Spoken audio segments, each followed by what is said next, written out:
Muy buenas noches, señoras, caballeros.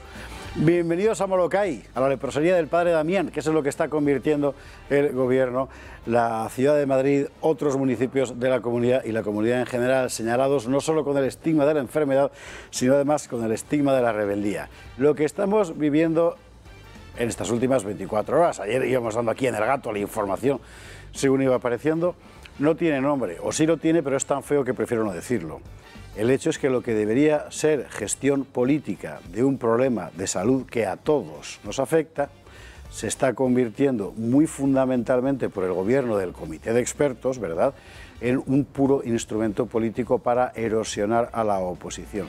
Y esto es absolutamente impresentable porque lleva siendo así desde el mes de marzo y por el camino hay gente que ha muerto.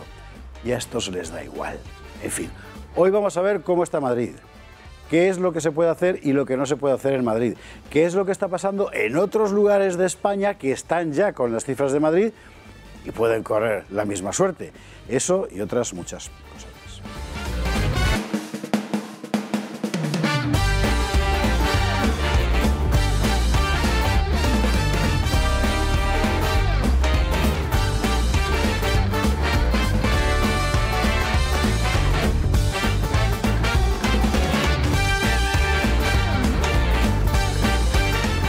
Gato de viernes, gato especial y toda la información que podamos darle hoy se la vamos a dar. Titulares.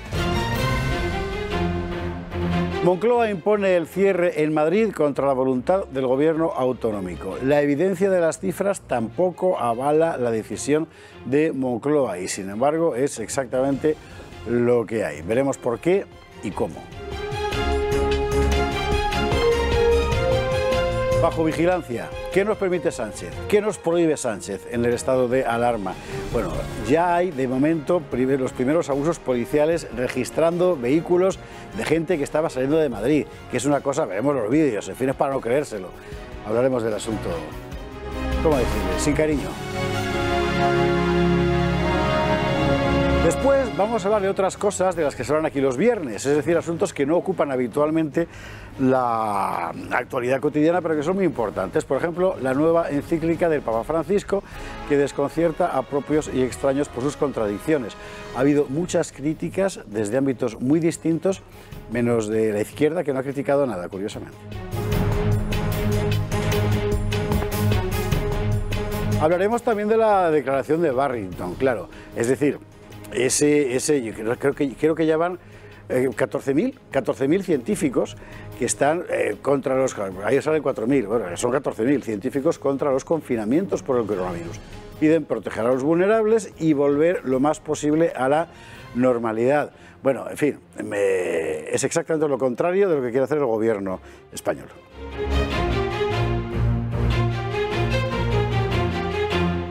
Vamos a hablar de animalismo. Vamos a hablar de animalismo porque es que una consejera de Podemos acaba de pedir que se prohíba la pesca de serviolas cuando estén enamoradas. No las consejeras de Podemos, no, las serviolas. El animalismo ha llegado a la política española. Quieren prohibir tener gallinas en casa, quieren prohibir comer carne los lunes, prohibir. En fin, me dará Alex Lajain y hablaremos de este asunto. Y hablaremos también de los asesinatos de la izquierda, la muy poco democrática memoria del gobierno, que hay que recordar, porque esto de falsificar la historia para apoderarse de las conciencias, a alguien le tiene que poner freno. Y hoy en la segunda parte de este programa hablaremos de ello. Lo vamos a hacer en dos mesas. Una primera para el follón político, económico, sanitario de hoy y una segunda para las cuestiones de carácter cultural, etc. En esta primera, don Juan Iranzo, muy buenas noches. Hola, buenas noches. Absolutamente indignado con lo que está sucediendo, porque no solo no se está resolviendo adecuadamente el asunto sanitario, sino que fundamentalmente estamos creando un drama económico y además van a conseguir al final que Cataluña vuelva a ser la primera comunidad de España en cuanto a aportación al PIB. ¿Por qué? Porque Madrid la había desplazado y ahora se está haciendo todo lo posible para que se hunda el PIB de Madrid. En eso estamos. Vamos a verlo despacio. Esa voz que oye usted de fondo cuando hemos sacado lo de las serviolas enamoradas era la de Julio Ariza, que está aquí. Mila, buenas noches. Es que no sé lo que es una serviola. Yo te aseguro que no lo he sabido hasta que he visto la noticia. Incluso aunque esté enamorada, mi desconocimiento sigue siendo ilimitado sobre las serviolas. Lo que sí creo es que en días como hoy uno tiene tres cosas que yo creo que son indispensables, especialmente en Madrid. La primera es poder entrar en algún templo, si permanecen abiertos, en alguna iglesia, y echar para arriba una oración. La segunda, sin duda alguna, es ver el Toro Televisión y especialmente El Gato al Agua. Y la tercera, echarse un poquito de agua magma de esta al estómago con abundante litio, que es, me decía el doctor y me lo confirmaba, muy buena para la depresión. Así que les recomiendo el agua magma, una oración y el gato al agua. Son mis tres consejos. El gato al agua magma. Y mucho litio. Magma. Y luego les cuento lo que he visto en Ferraz, que he ido un ratito por ahí a ver cómo están nuestros queridos conciudadanos. ¿Invitado por Adriana Lastra a la sede del PSOE? No, que va. Había ahí unos fornidos policías que impedían el paso a toda esa gente. No, qué pena que no estuvieran esta mañana en Barcelona impidiendo que quemaran la foto del rey. Una pena, pero no han podido ir. Se han tenido que quedar aquí en Madrid para proteger a los que no estaban en Ferraz de los que no habían ido a la manifestación. En fin. Julio Ariza, buenas noches. ¿Y don Antonio Burgueño, cómo está usted? Muy buenas noches, don José Javier. Muy bien. De papeles, como de costumbre. Pues aquí indignándome, o sea, también, ¿no? Porque pretender ser algo técnico, científico, matemático sobre los datos que nos da el Ministerio cada día, pues es desesperarse. Yo tendría ganas de ser diputado por un día y llamar al señor Simón y que me explique unos cuantos datos de estos que es un contrasentido. Creo que el gobierno está cometiendo muchas torpezas. Esta es una torpeza que no la ha calculado. Ellos piensan que calculan mucho. Esta procesión es larga. No lo sé. Quiere decir que no sé si lo habrá calculado o no, o se lo han equivocado. El hecho es que hoy le han preguntado a ella en la rueda de prensa por la cuestión de las cifras, es decir, a partir de qué porcentaje o por milaje, en fin, tienen que entrar las medidas, y Madrid está abiertamente por debajo de los 400, si no recuerdo mal hoy, y le ha dicho, da igual, aunque sean 150, o sea, está ya en un relato que no tiene absolutamente nada de racional, es otra cosa, ¿no? Pero digo que es torpeza porque dentro de muy poquitos días Madrid seguirá batallando, nuestra epidemia se seguirá combatiendo, y otras comunidades autónomas que las pretende mimar van a tomar el liderazgo en números. Y veremos a ver qué pasa. Sí, está pasando ya, de hecho. Bueno, ¿qué es lo que ha ocurrido hoy? Tal y como dijo el Gobierno ayer, ha habido Consejo de Ministros extraordinario. No ha sido a las 8:30, como dijo el Gobierno. Aquí leímos la nota de la Secretaría de Estado de Comunicación, porque resulta que muchos ministros se habían marchado ya de puente. Con lo cual ha empezado 4 horas después.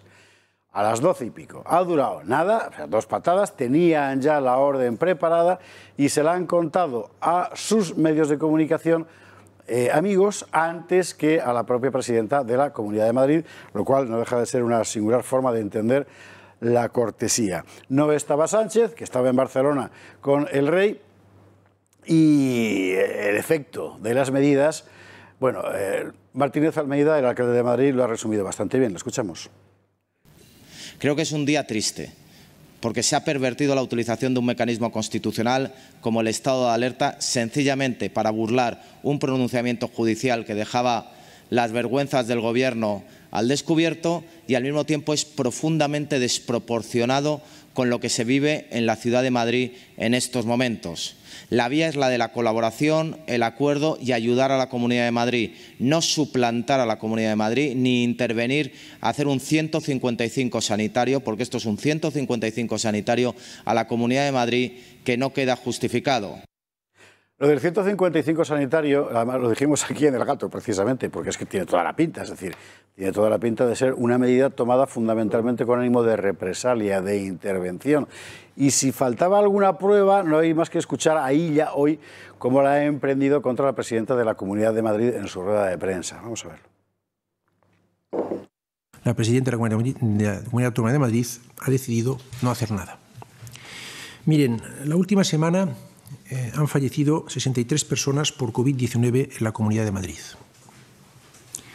Ahora mismo hay 3.361 personas hospitalizadas en la Comunidad Autónoma de Madrid. Hay 498 personas en las unidades de cuidados intensivos luchando entre la vida y la muerte, luchando por su vida. Podemos cruzarnos de brazos o podemos frenar al virus.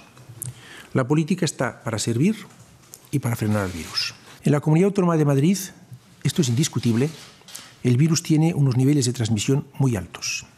No hay solo brotes, hay transmisión comunitaria. A partir de aquí, la paciencia tiene un límite. No hay más ciego que el que no quiere ver. En consecuencia, les anuncio que el Gobierno ha decidido declarar el estado de alarma para dar cobertura a las medidas aprobadas el día 30 de septiembre durante los próximos 15 días naturales. Serán las mismas medidas. Entonces, tres cosas. Uno, cuestión sanitaria. ¿Está diciendo ella la verdad? No. Dos, cuestión política. Todo este follón que han montado, literalmente contra Ayuso, después de no sé cuántas reuniones, ¿a qué suena? Tres, cuestión jurídica. Porque creo recordar que hace 6 meses nos dijeron que iban a implementar, luego lo veremos, una reforma legal para que no hiciera falta semejante barbaridad como es la de un estado de alarma. Y en las tres cuestiones, Julio Ariza, me da la impresión de que ella falla. Mira, de entrada debería aprender el refranero. Y no puede decir, no hay más ciego que el que no quiere ver, porque hay más ciegos, que son los que no pueden ver. El refrán dice, no hay más ciego, no hay peor ciego que el que no quiere ver. Así que ella lo primero que tenemos que hacer es aprendernos el refranero, porque claro, si los ejemplos que pone son todos como ese, mira, si tú coges los datos son simplemente incontestables. Los hemos explicado aquí esta mañana, uno por uno, comunidad autónoma por comunidad autónoma, y en este momento, en la mayor parte de los epígrafes, Madrid no es una comunidad para ser intervenida en absoluto. Hay bastantes comunidades autónomas con peores datos porcentuales en términos de ingresados en UBI, en términos de hospitalizados, en términos de altas en ingresos y bajas, es decir, salidas. Es decir, no hay ninguna razón técnica, científica, médica para haber tomado esa decisión. Segundo, está la cuestión de las actitudes. Es decir, por todas partes está el que Pedro Sánchez no ha podido soportar que unos jueces le dijeran que no a lo que había hecho. Y su talante, que es un talante, fíjate, acordaros del talante de Zapatero, pues el talante de Sánchez es de una prepotencia y de una chulería infantiles. Parece no sé si Calígula o Nerón, tiene una actitud verdaderamente psicopática respecto al uso del poder. Y eso probablemente también es lo que en este momento más preocupa a los ciudadanos, porque ejercer el poder de forma tan arbitraria es muy peligroso. Pero que haya un montón de gente alrededor de él que acepte esa forma de ejercer el poder todavía es más preocupante. Sobre la cuestión sanitaria, decía Illa que Madrid no ha hecho nada. Bueno, mentiré gordísima porque las medidas que toma Madrid eran muy concretas y además, Burgueño, estaban funcionando. Sí, estaban funcionando. Vamos a ver, habían funcionado porque, digamos, simplemente el toque de alerta, no de alarma, el toque de alerta a la población sirvió y se confinaron algunos distritos donde la densidad de contagiados era mucho mayor. Por lo tanto, empezaron a funcionar. Y es que, o sea, los números de Madrid de hoy son exactamente los mismos que el día 10 del 9 de marzo. O sea, teníamos los mismos ingresados ya en Madrid el 9 de marzo. La diferencia es que el 9 de marzo iba en ascenso pero con un ascenso, con unas... Es decir, ¿por qué en el 9 de marzo estos señores estaban en otra cosa? Sí, cierto. Pero además, el día anterior teníamos 500 enfermos menos y el anterior 500 enfermos menos ingresados. O sea, era un aparato, una curva en vertical, y hoy está la curva que se ha aplanado y que estamos entendiendo que... Pero es que además, cuando dicen las UBIs en Madrid estamos por debajo de un tercio de las UBIs, que se han utilizado en el mes de marzo. Y eso, yo quisiera, cuando dice que España tiene 1.300 enfermos en UBI, yo quisiera saber si de media, hoy hay 1.300 en toda España, España tiene 3.500 camas de UBI. Madrid ha llegado a tener 1.700 camas cuando tiene alrededor de 350 o 400. De 1.303, ¿por qué razón está Madrid peor que el resto de España cuando tiene muchísima más capacidad de meter enfermos de lo que ha tenido el resto de España? O sea, realmente no... Es una torpeza, y yo creo que yo me muevo por Madrid, subo en los autobuses y la gente está indignada. Yo creo que le han dado un golpe a la opinión pública en contra del gobierno nacional. Y luego generan el efecto en la vida cotidiana de la gente, y en el ir a trabajar, y en tu plan para de la semana que viene, y en si vas a poder abrir la tienda, en si vas a, y que no. Y la sensación esa de, ¿cómo decir?, de desconfianza y miedo es lo peor que puede haber, claro. Hemos creado, o han creado, mejor dicho, el gobierno, una sensación de inseguridad, de incertidumbre, que es lo peor que puede suceder para los agentes económicos, no solo para los inversores, sino para todos nosotros que somos consumidores. Sí, claro. No sabemos muy bien lo que va a ocurrir pasado mañana, prácticamente incluso mañana. Y este es un asunto muy preocupante. En segundo lugar, hay que tener en cuenta que este gobierno toma las decisiones sanitarias, económicas, etcétera, por razones estrictamente ideológicas, yendo en contra de lo que ocurre en la mayor parte de los países. Voy a poner un ejemplo recientísimo de ayer. Aquí hemos comentado en algunas ocasiones este famoso plan de recuperación, transformación y resiliencia. Bueno, pues es prácticamente el único de la Unión Monetaria que propone subida de impuestos. El resto propone bajada de impuestos. Siempre el gobierno español va en contra de la racionalidad. ¿Y eso a qué le ha llevado? A los peores resultados sanitarios y a los peores resultados económicos. Y evidentemente esta medida arbitraria, política, discrecional del señor Sánchez y el señor Illa, en Madrid, ¿qué efectos va a tener? Luego lo veremos con más detalle, pero en primer lugar que se van a destruir 25.000 puestos de trabajo. Que eso es una tragedia, que se van a cerrar algunos comercios y algunos, sobre todo, centros de hostelería que no van a volver a abrir. Que muchos hoteles que tenían previsto precisamente la apertura ya este fin de semana, pues lo han retrasado con los efectos negativos que tiene sobre el empleo y sobre esas empresas. Por tanto, a mí me parece de una extrema gravedad que por razones estrictamente ideológicas, que no responden, y políticas, de interés político partidista, que no responden a ninguna racionalidad, estemos creando un problema muy importante para el conjunto, primero de los ciudadanos de Madrid, pero es que luego hay que decirlo, también de los ciudadanos de fuera de Madrid. Porque Madrid irradia, pero en este fin de semana además en concreto, hay que preguntar qué piensan los hosteleros de Benidorm, que habían visto como anoche... 52.000 billetes anulados. Claro. 52.000 billetes. Entonces también ha fastidiado a los de la Comunidad Valenciana, ha fastidiado a los de la Costa del Sol, que también, claro. Evidentemente. En fin. A mí me parece de una gravedad enorme. Bueno, instrucciones de uso. ¿Qué nos prohíbe Sánchez y qué nos permite en esta situación? Alberto Soto nos lo cuenta. Nuevo estado de alarma, nuevas dudas. En la calle muchos coinciden. O sea, nos tienen locos. Mira, ayer se ha quitado esto, ¿no? Y hoy el estado de alarma. La medida ha creado hoy incertidumbre. Fabiola salía del gimnasio y le daban la noticia. Me acaba de enterar ahora que me había puesto un mensaje de mi hijo, entonces estaba mirando justo ahora. Hay otros que ni se habían enterado. ¿Esto ha sido ahora? Pues no tengo mucha idea de lo que se puede y no se puede hacer. Pues nosotros se lo explicamos.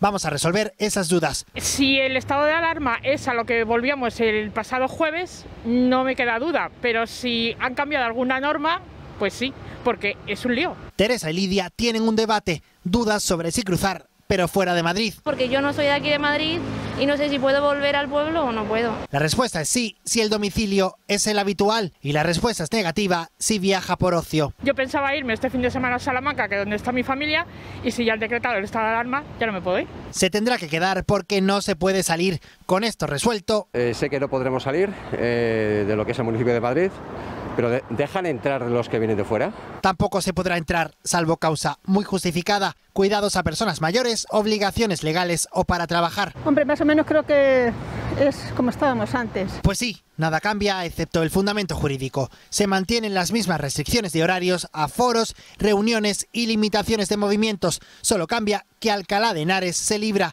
porque su incidencia acumulada ha bajado de los 500 casos por cada 100.000 habitantes. Hay quienes ven bien la medida pero se ponen en lo peor. Pues es lo que hay que hacer porque que nos vamos a morir todos como ratas. Y quienes hacen comparaciones. Si hay que decretarlo, se decreta, pero no solo en Madrid. Dudas resueltas, el estado de alarma ya está vigente. Seguro que me surja alguna más adelante, pero por el momento no. Y sí, seguro que no surgirán más. Qué interesante este material de Alberto Soto por varias cosas. Bueno, primero, enhorabuena a la noble Villa Complutense porque se ha quedado fuera de las restricciones, en fin, nunca está mal, pero esto que está diciéndolo Juan Iranzo mientras hablaba de esta mujer, esto es lo que están buscando, el pánico. Efectivamente, siempre que se introduce el pánico, se aterroriza a las personas, al final se las controla las voluntades, va en contra de la libertad y eso es lo que están consiguiendo. Y esa señora no tiene en este momento ninguna capacidad de crítica porque tiene su mente absolutamente controlada por el terror, no tiene capacidad de análisis y por tanto va a aceptar absolutamente lo que se le imponga. Y eso es peligrosísimo desde el punto de vista de la libertad, del desarrollo de la sociedad y del progreso, peligrosísimo. Entrar y salir. Bien, ¿qué pasa con las entradas y con la salida? Bueno, con las entradas, lo que ha contado Ortega Smith, y tiene toda la razón del mundo, vamos a verlo. Sánchez, Barajas es uno de los aeropuertos más importantes de Europa. Usted no tiene ningún control sobre las entradas que hay en Barajas. ¿Cómo puede estarle exigiendo medidas a los madrileños que se confinen, restringirle los movimientos, cuando la entrada por Barajas, que es uno de los focos donde puede entrar mayor contagio proveniente de países exteriores, usted no lo tiene contratado? Es toda una hipocresía, es un juego político y creo que los madrileños ya hemos sufrido demasiado este abuso. Efectivamente, y mientras tanto a la gente que se va en su coche, ¿qué es lo que le han hecho? No en todas partes, seguramente, pero obligarles a parar, abrir el maletero y que enseñen el equipaje. Lo vemos. Pues es garantizar que en el interior del maletero no llevan maletas, que es lo que indicaría precisamente pues que son personas que se están intentando marchar de Madrid para pasar unos días fuera de aquí. Vamos a ver, porque justamente van a abrir el maletero, vamos a hacerlo con discreción, porque claro, no queremos invadir la intimidad de nadie, eso sí, ya estamos viendo cómo precisamente hay maletas, no sabemos qué es lo que les van a decir los agentes, las están abriendo incluso en estos momentos. Hay varios conductores a los que ya les han pedido. Hace muchísimo tiempo que no vivíamos esa escena, porque nosotros, que ya somos mayores, ¿dónde lo hemos vivido habitualmente? En las fronteras. En las fronteras, cuando sí. Existían las fronteras, que ya han desaparecido, porque nos revisaban si llevábamos algo de contrabando, etcétera. Es absolutamente abracadabrante. Yo no sé si eso es legal tampoco, es que no lo sé. No es legal. De hecho, se produce en el momento en el que no había entrado en vigor ni siquiera el estado de alarma. Por tanto, eso es completamente ilegal. Es decir, no se podían aplicar todas esas medidas. De hecho, Celaá se va a las 3 en un avión. Vamos a verla porque efectivamente la que sí que ha podido salir ha sido la ministra Celaá, a la que un viajero evidentemente pues la ha pillado en su avión.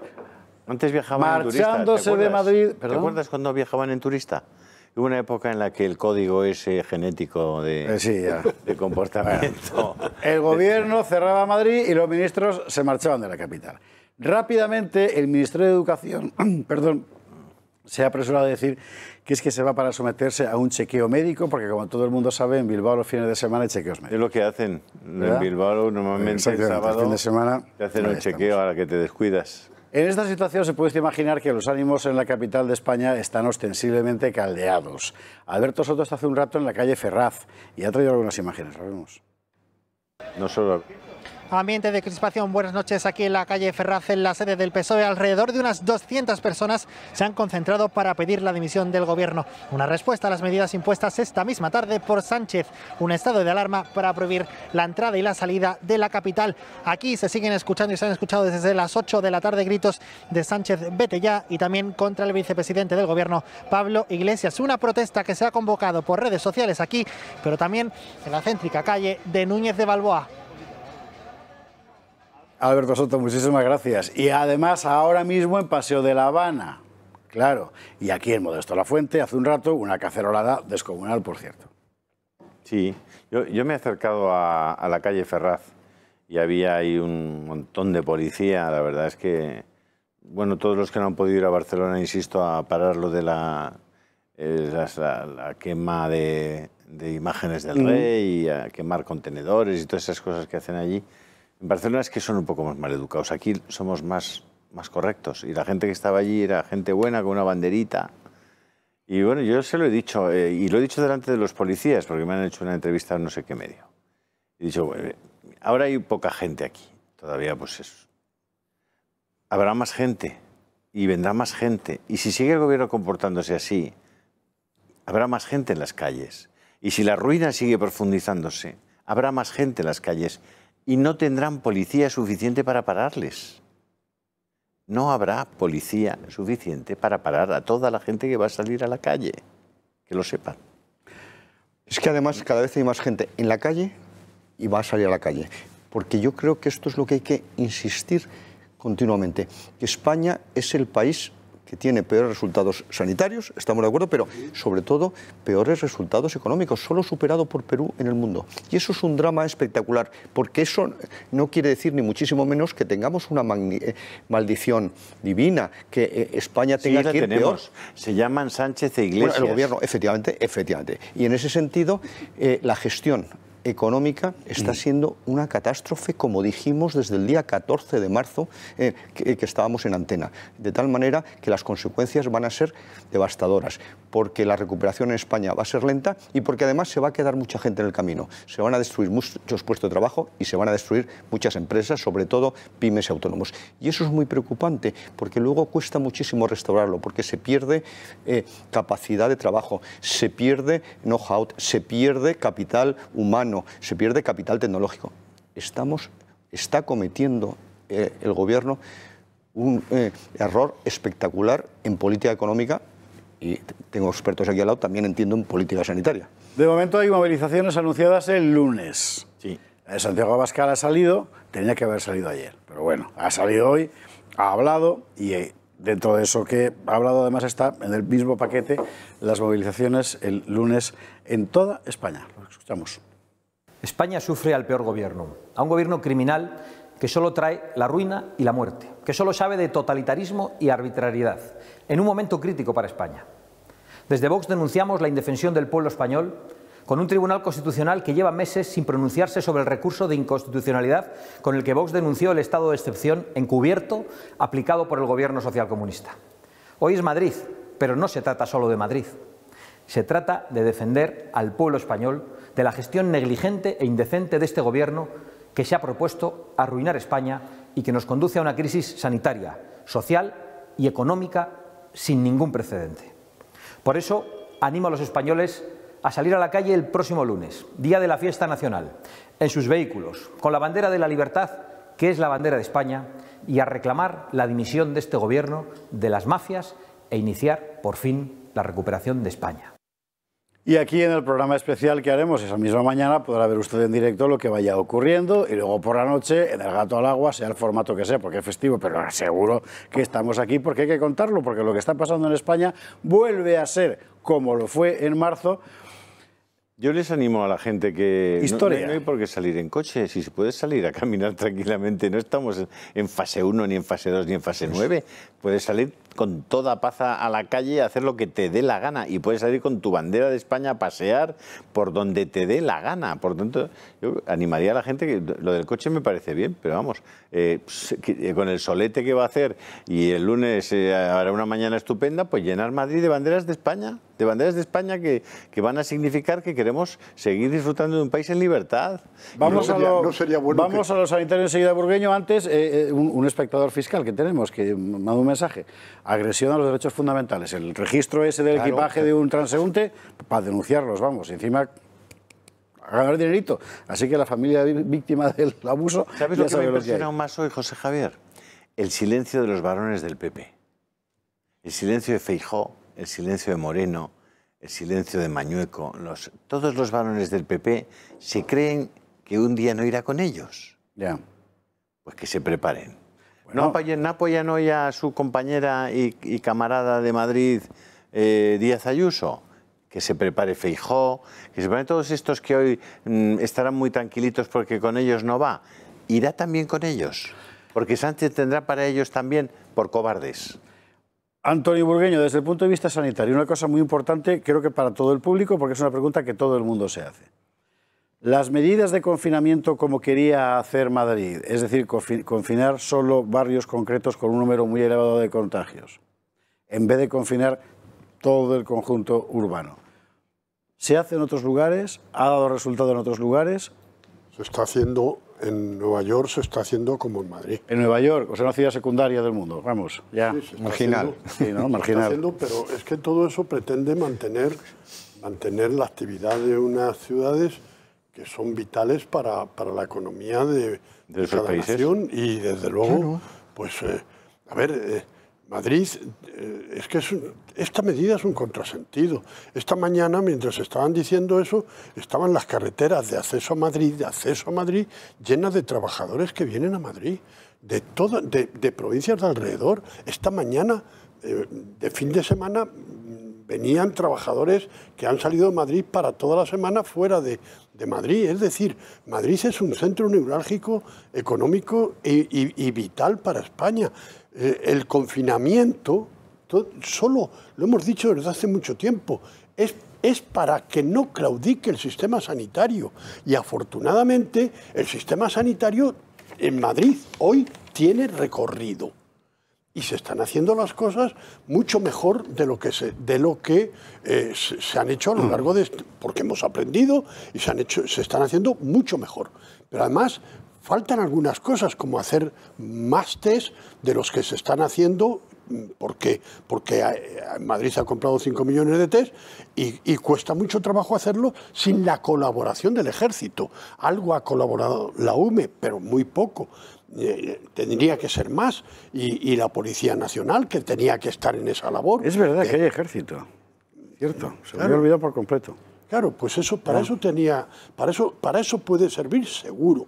Y hay otra cosa que yo echo de menos en esto del confinamiento, el vulnerable, que no es confinar al vulnerable, sino hacer un pasillo de seguridad al vulnerable. Todavía no hemos visto, con la morterada de millones que se han gastado en untar medios de comunicación, una campaña de publicidad del Ministerio de Sanidad explicando a quién hay que tratar con cuidado.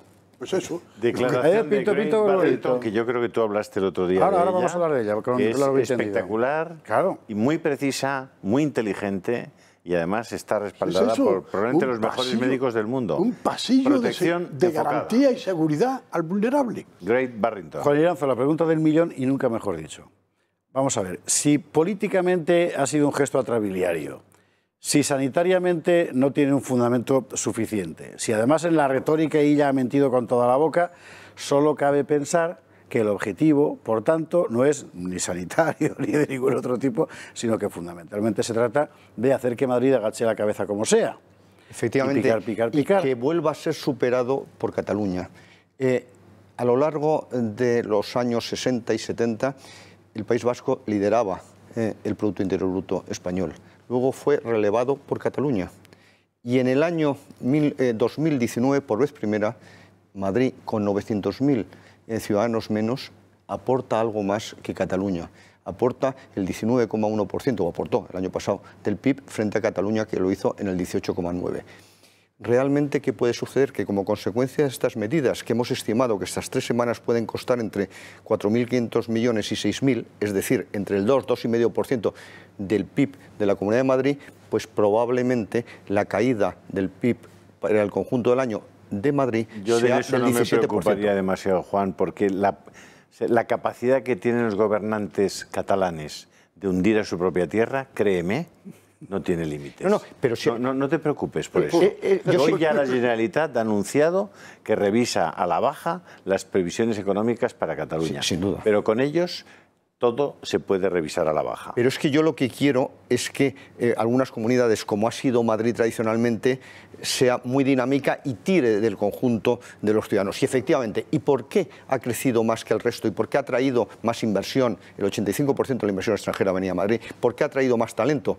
Porque tenía los impuestos más bajos. ¿Por qué en gran medida se han ido de Cataluña? Porque tiene los más altos. De tal manera que eso ha funcionado. Yo lo que quiero es riqueza. No quiero que todos seamos pobres. Esa es la gran diferencia ideológica entre las personas del gobierno, que algunos, desde luego, clarísimamente los comunistas, van buscando precisamente el hundimiento de la renta, y los que queremos que cada vez haya menos pobres y vivamos Y todos hoy han mejor. buscado una cosa, Juan, que no hemos dicho, ¿Por qué no? y que es ¿Por qué no probablemente lo más importante. Han buscado que el asunto de Pablo Iglesias no fuera hoy un tema. Pues puede ser también, evidente. Eso o sea, y no la os moción, equivoquéis. y darle una cobertura a la moción de censura. No os equivoquéis. Ambas cosas. Hoy no se ha hablado de Pablo Iglesias, de sus 3 delitos de la acusación, que está perfectamente fundamentada por el juez García Castellón. Juez que ha tenido que recurrir al amparo del Consejo General del Poder Judicial, sí, y que va a tener que acabar recurriendo al amparo de las instituciones europeas, porque está en una campaña de acoso y derribo como no se había visto en España. Pero ojo, campaña de acoso y derribo encabezada por los ministros del Gobierno. Y hoy, con este asunto, no hemos hablado de Pablito, no hemos hablado del acoso al juez García Castellón. Y Pablo Iglesias ya ha acabado en el Supremo. Ha acabado en el Supremo porque está forado, porque si no él ya estaría imputado, y los delitos de los que se le acusa a él y a su partido como organización criminal no le van a dejar en política. Pero la gravedad del asunto es que precisamente por esa razón, que estoy de acuerdo que también ha podido influir significativamente, el PIB español se va a deteriorar entre un 0,6 y un 0,8%. Esa es la enorme irresponsabilidad, esa es la gravedad del asunto. Que no se estén ante la situación más delicada que ha sufrido España desde la Guerra Civil Española, desde el punto de vista económico, bueno, pues no se estén tomando las medidas adecuadas, sino al contrario, para diferentes razones ir en la dirección contraria a la correcta. Y eso es lo que es peligrosísimo, y eso es lo que debería llevar a la mayor parte de los ciudadanos a analizar la situación, a tratar de explicar cuáles son las causas y al final cuál es el resultado, que el resultado es dramático para todos. Pues ojalá los españoles escuchen eso, porque como dice un amigo mío, no hay peor ciego, se lo digo ahí, que el que no quiere oír. Eso es. Sí, efectivamente. Hoy lo que realmente está ocurriendo es que hay 6 millones de personas que son rehenes de políticas. ¿Y por qué? Porque se les ha acostumbrado a pensar que su vida depende de lo que el poder tenga a bien hacer para velar por ellos. Y aquí estamos en la posición exactamente contraria. Aquí estamos proponiendo aprender a gobernar nosotros, todos y cada uno de nosotros, esta situación del coronavirus, para lo cual vienen los decálogos de Burgueño, que ayer contábamos el de los niños.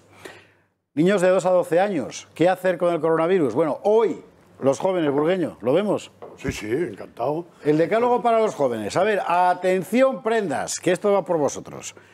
Primer consejo. Tienes la suerte de que la COVID-19 no afecta apenas a los jóvenes y sobre todo tienes la oportunidad de hacer algo muy importante por la sociedad. Las personas que quieres lo primero y para España. ¿Y es? Bueno, yo creo que esto es, estoy dedicando esto a las personas jóvenes que son una maravilla y que están viviendo, que quieren vivir la vida, pero que tienen que tener la conciencia y la responsabilidad de lo que es esta enfermedad. Así que adelante, porque desde luego no pretendo en absoluto darles una censura, sino todo lo contrario, decir cómo tienen que vivir la vida. Segundo. Y que hagan vida normal ya, se pongan a hacer deporte, que los están jorobando. Segundo consejo.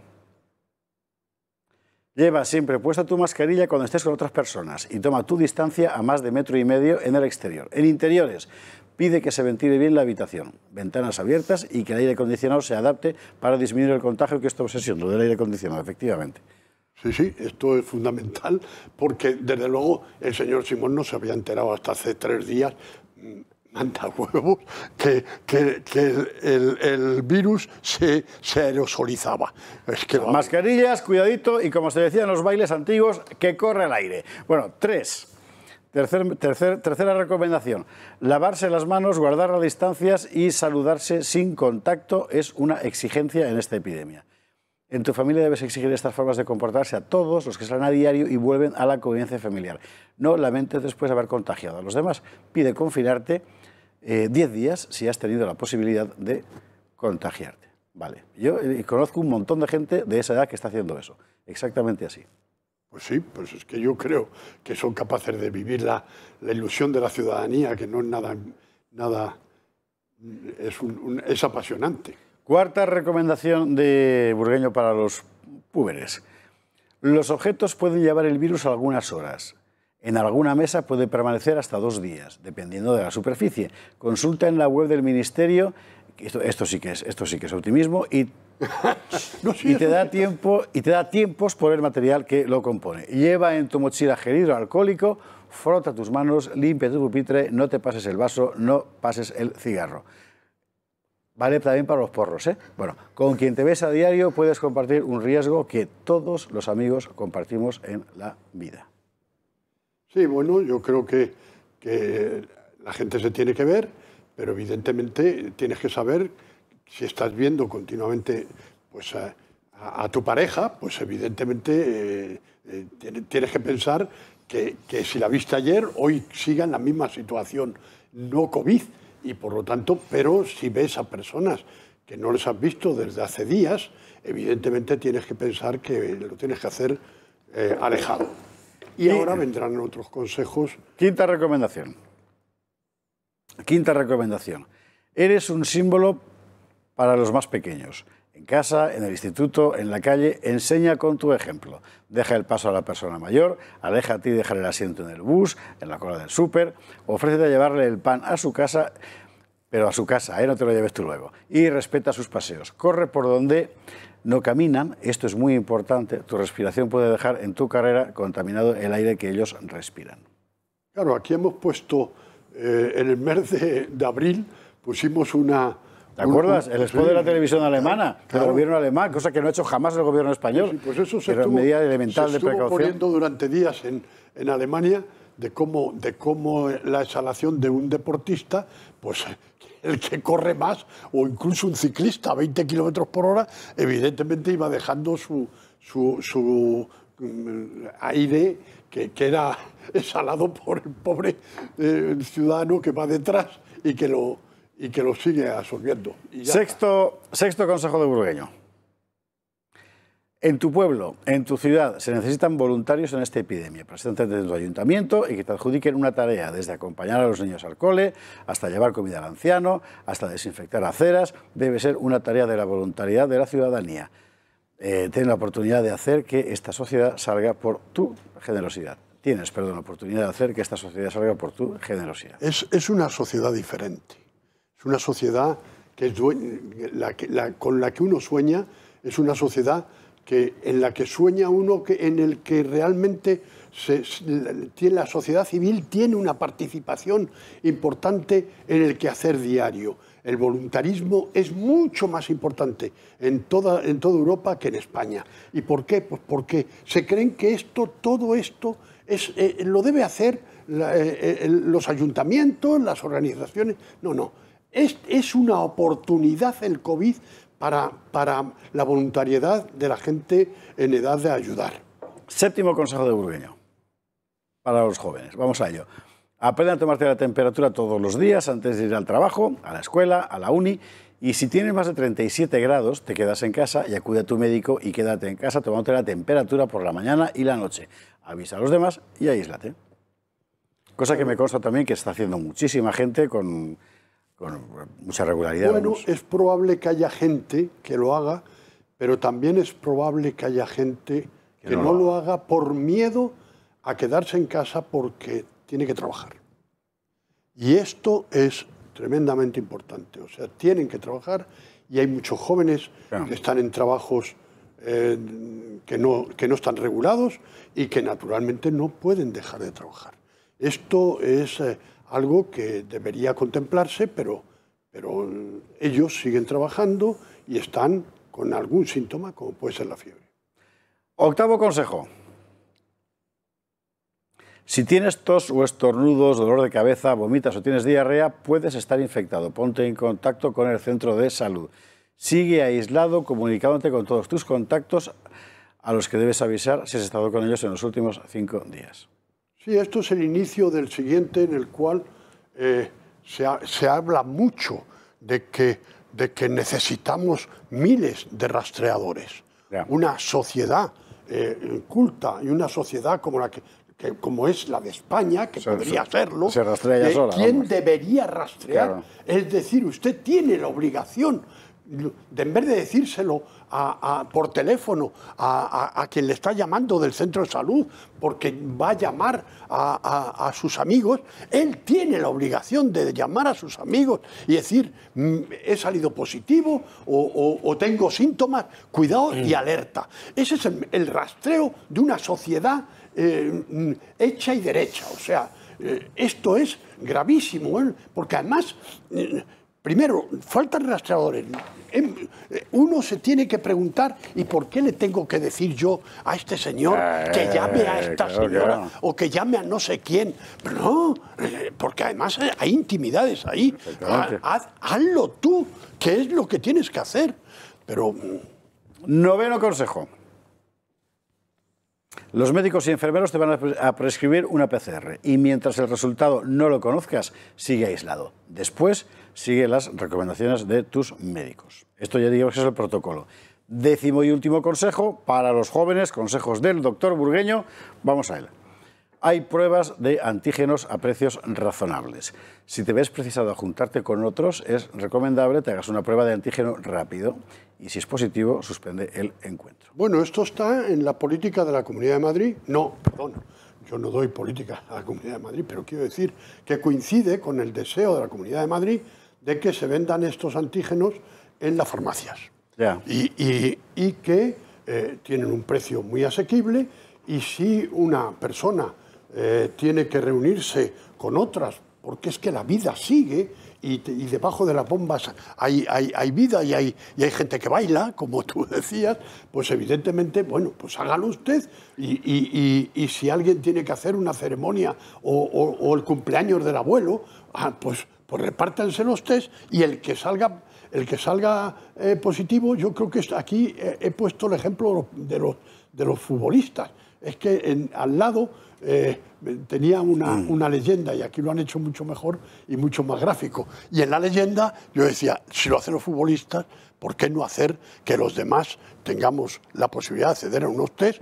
Que esto no los puede pagar el sistema, sería ridículo que lo tuviera que pagar el Sistema Nacional de Salud, el que yo voy a tener una reunión con 20 amigos o voy a tener una reunión familiar.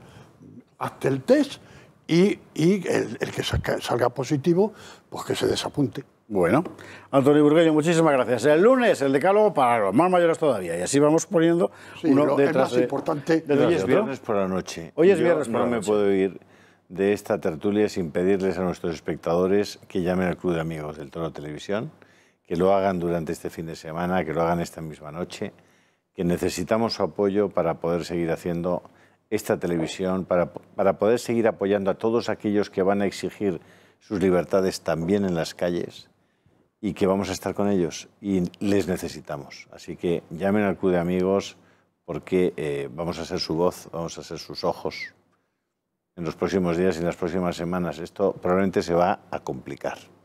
Sí. ¿Verdad que sí, Juan?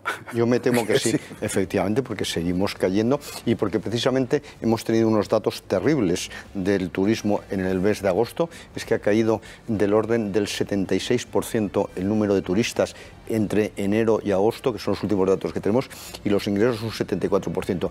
Y algunas zonas tenían depositadas esperanzas precisamente en este puente, y además los que más turismo hacemos habitualmente somos los de Madrid, sobre todo a la costa. Bueno, pues ya se ha cercenado, por razones espurias que no tienen nada que ver con razones sanitarias, se ha cercenado esa posibilidad de recuperación, aunque sea coyunturalmente de algunas zonas. Es gravísimo lo que está ocurriendo, y España es el único país que sigue la dirección contraria en las políticas económicas que el resto de los países de la Unión Monetaria. Y eso es muy grave. Yo espero que antes o después Europa ponga un poquito de orden.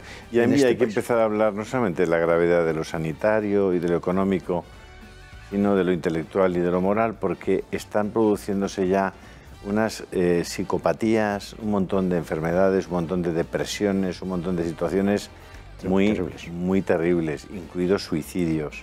Entonces, por favor, que esto no es una broma. No es una broma que tratemos igual a los ancianos que a los jóvenes, cuando un joven tiene 1000 veces menos de posibilidades de que esta enfermedad sea grave para ellos que un anciano. Trate usted diferente a los diferentes. Señores, muchísimas gracias. Que tengan un buen fin de semana, porque dentro de lo que quepa, porque el lunes me temo que aquí vamos a estar todos por la noche. Porque el lunes estamos aquí bueno, a las por la mañana, sí, no, yo me refería al gato al agua específicamente, que habrá que hacer, por supuesto, y ya le digo, y en directo las movilizaciones, pero eso lo seguiremos contando a lo largo del programa de hoy, porque dentro de un instante llegan Paz, Esteban, Barbadillo y Castro para hablar de la encíclica del Papa, de la memoria democrática, de la declaración de Barrington, en fin, de un montón de cosas del mayor interés que también son actualidad y que también hay que comentar. Hasta ahora mismo.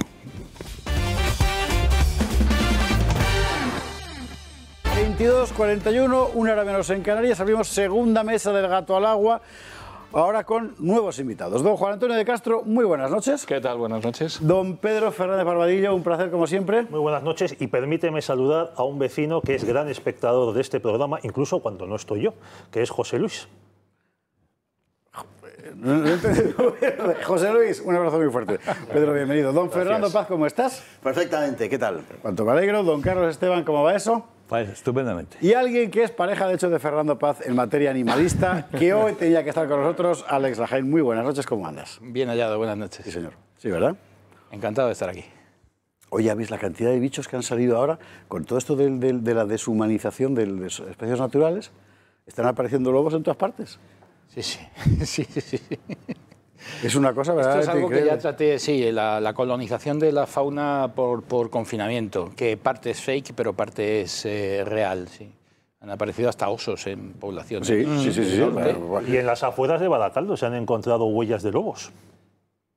Bueno, el lobo es una especie, este es un tema, no lo podemos tratar aquí porque tardaríamos 3 horas, pero el lobo es una especie en franca expansión en nuestra tierra, en la península ibérica, al contrario que el hombre del campo, que es la especie en extinción.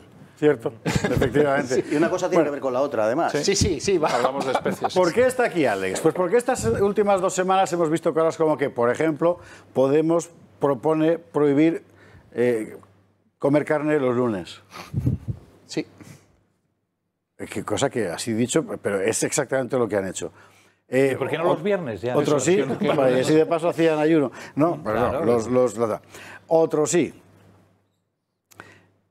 Que uno no pueda ya tener gallinas en casa para que le den huevos.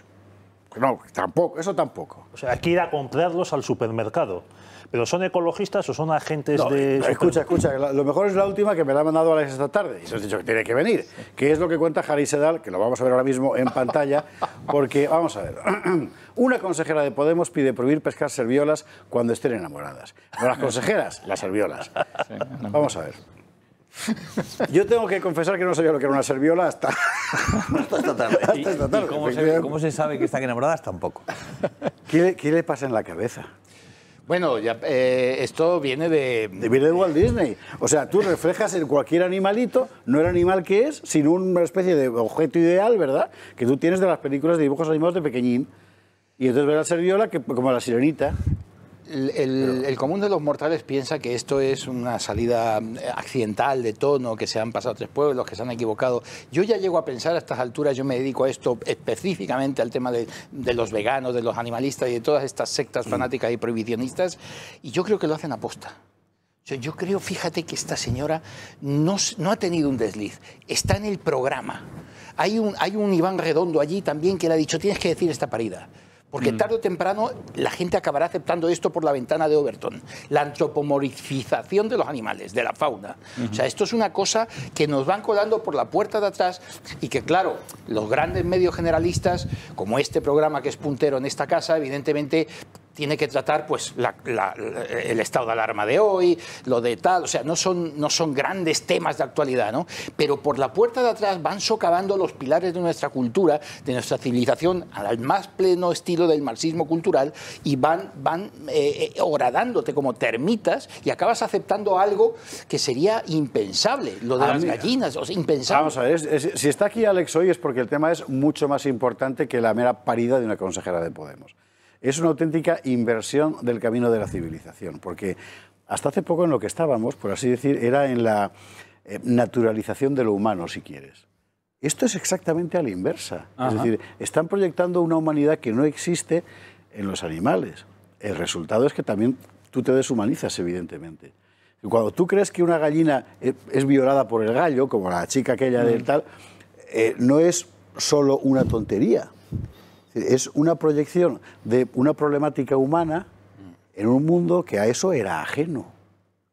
Con lo cual estás cargándote realmente la entidad del mundo natural y en la medida en que tu singularidad humana la borras, porque la confundes con el mundo natural, también te deshumanizas. Y eso no es noticia de un día, ciertamente, pero es un proceso de cambio de civilización. Esto de las serviolas...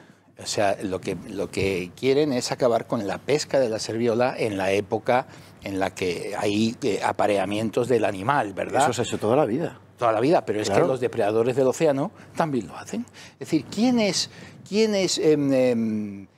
la autoridad? ¿Quién te crees tú para, de alguna manera, decir que unos depredadores de la escala trófica, de la cadena trófica del planeta, pueden ejercer su labor? Y otros, como el ser humano, no.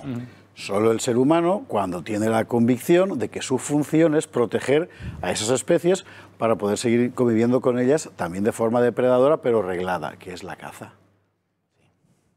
Pero si tú borras esa diferencia, entonces se vuelve todo cabeza abajo. Ellos están en acabar con el medio rural, con el hombre del campo, acabar con los usos y aprovechamientos tradicionales y sostenibles del medio y sustituirlos por otros, que les den dinero a ellos.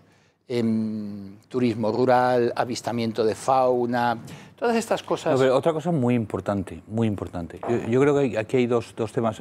Ahora voy a introducir una teoría de la conspiración que me encanta, y es, una es separarnos completamente del medio natural en el sentido de que no sepamos de dónde vienen las cosas, ni sepamos hacerlas y por tanto seamos absolutamente dependientes, porque creamos que la leche viene del tetrabric y no de la vaca. Y otra muy importante es que en el abandono, ese abandono del campesino clásico del medio rural, eso es ocupado por los Monsantos y las grandes explotaciones que, en lugar de mano de obra, pues usan pues drones para tal, pues maquinaria autónoma, es decir, autómatas agrícolas o para cuidar a los animales, etc. Es decir, es obligar por completo a la población que abandone el campo, y el campo se queda para ellos y para especular, para especular, por supuesto, para comprar a muy bajo precio. Es que dependemos de la alimentación, dependemos del campo, y claro, si nadie sabe cómo cultivar una cebolla o cómo criar una gallina, pues estamos completamente más que nunca en las manos de esos tipos, de esas 3 o 4 compañías. No, sí, añadir comentando a lo que decías, yo creo, ya no en la línea de la conspiranoia en este caso, pero sí en la línea de la creación de pseudovalores morales que tanto le gusta al globalismo hoy, ¿no? A los globalistas, que es la la idea de crear esos pseudovalores para forzar las cosas. Eso viene del marxismo cultural, de la escuela de Frankfurt. O sea, todo esto que llamamos los globalistas son marxistas culturales, y en el marxismo cultural hay que crear enemigos. Hay que llevar la mentira por delante, hay que crear pseudovalores morales para poner a la sociedad alrededor. Es todo parte ya no de una conspiranoia, sino de una ideología que ha impregnado totalmente la agenda globalista. Y lo que estamos viendo con el animalismo es eso, ¿no? Yo me quedo asombrado con la igualdad. Se busca la igualdad entre animales y seres humanos. Y luego te encuentras, he encontrado un grupo que se llama el Frente para la Liberación de la Langosta. Existe y está bien financiado. ¿Solo una langosta o dice todas? la langosta. Sí, no, y ya el hubo... Frente de la Liberación de los Animales, que también existe, la Tides Foundation, la IUCN, todas pagadas por SOS, por supuesto, que también lo financian, y estamos en la misma Aquí historia. tenemos a otro gran oligarca al estilo Soros, que ya murió, que es Franz Weber.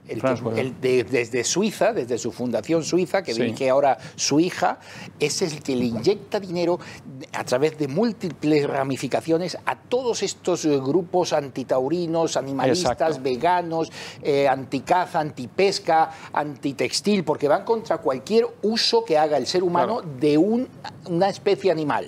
Claro. Ya que no consiguieron ni conseguirán nunca, yo creo, que la UNESCO, la ONU, les firme la supuesta declaración de derechos universales del animal, que eso es una...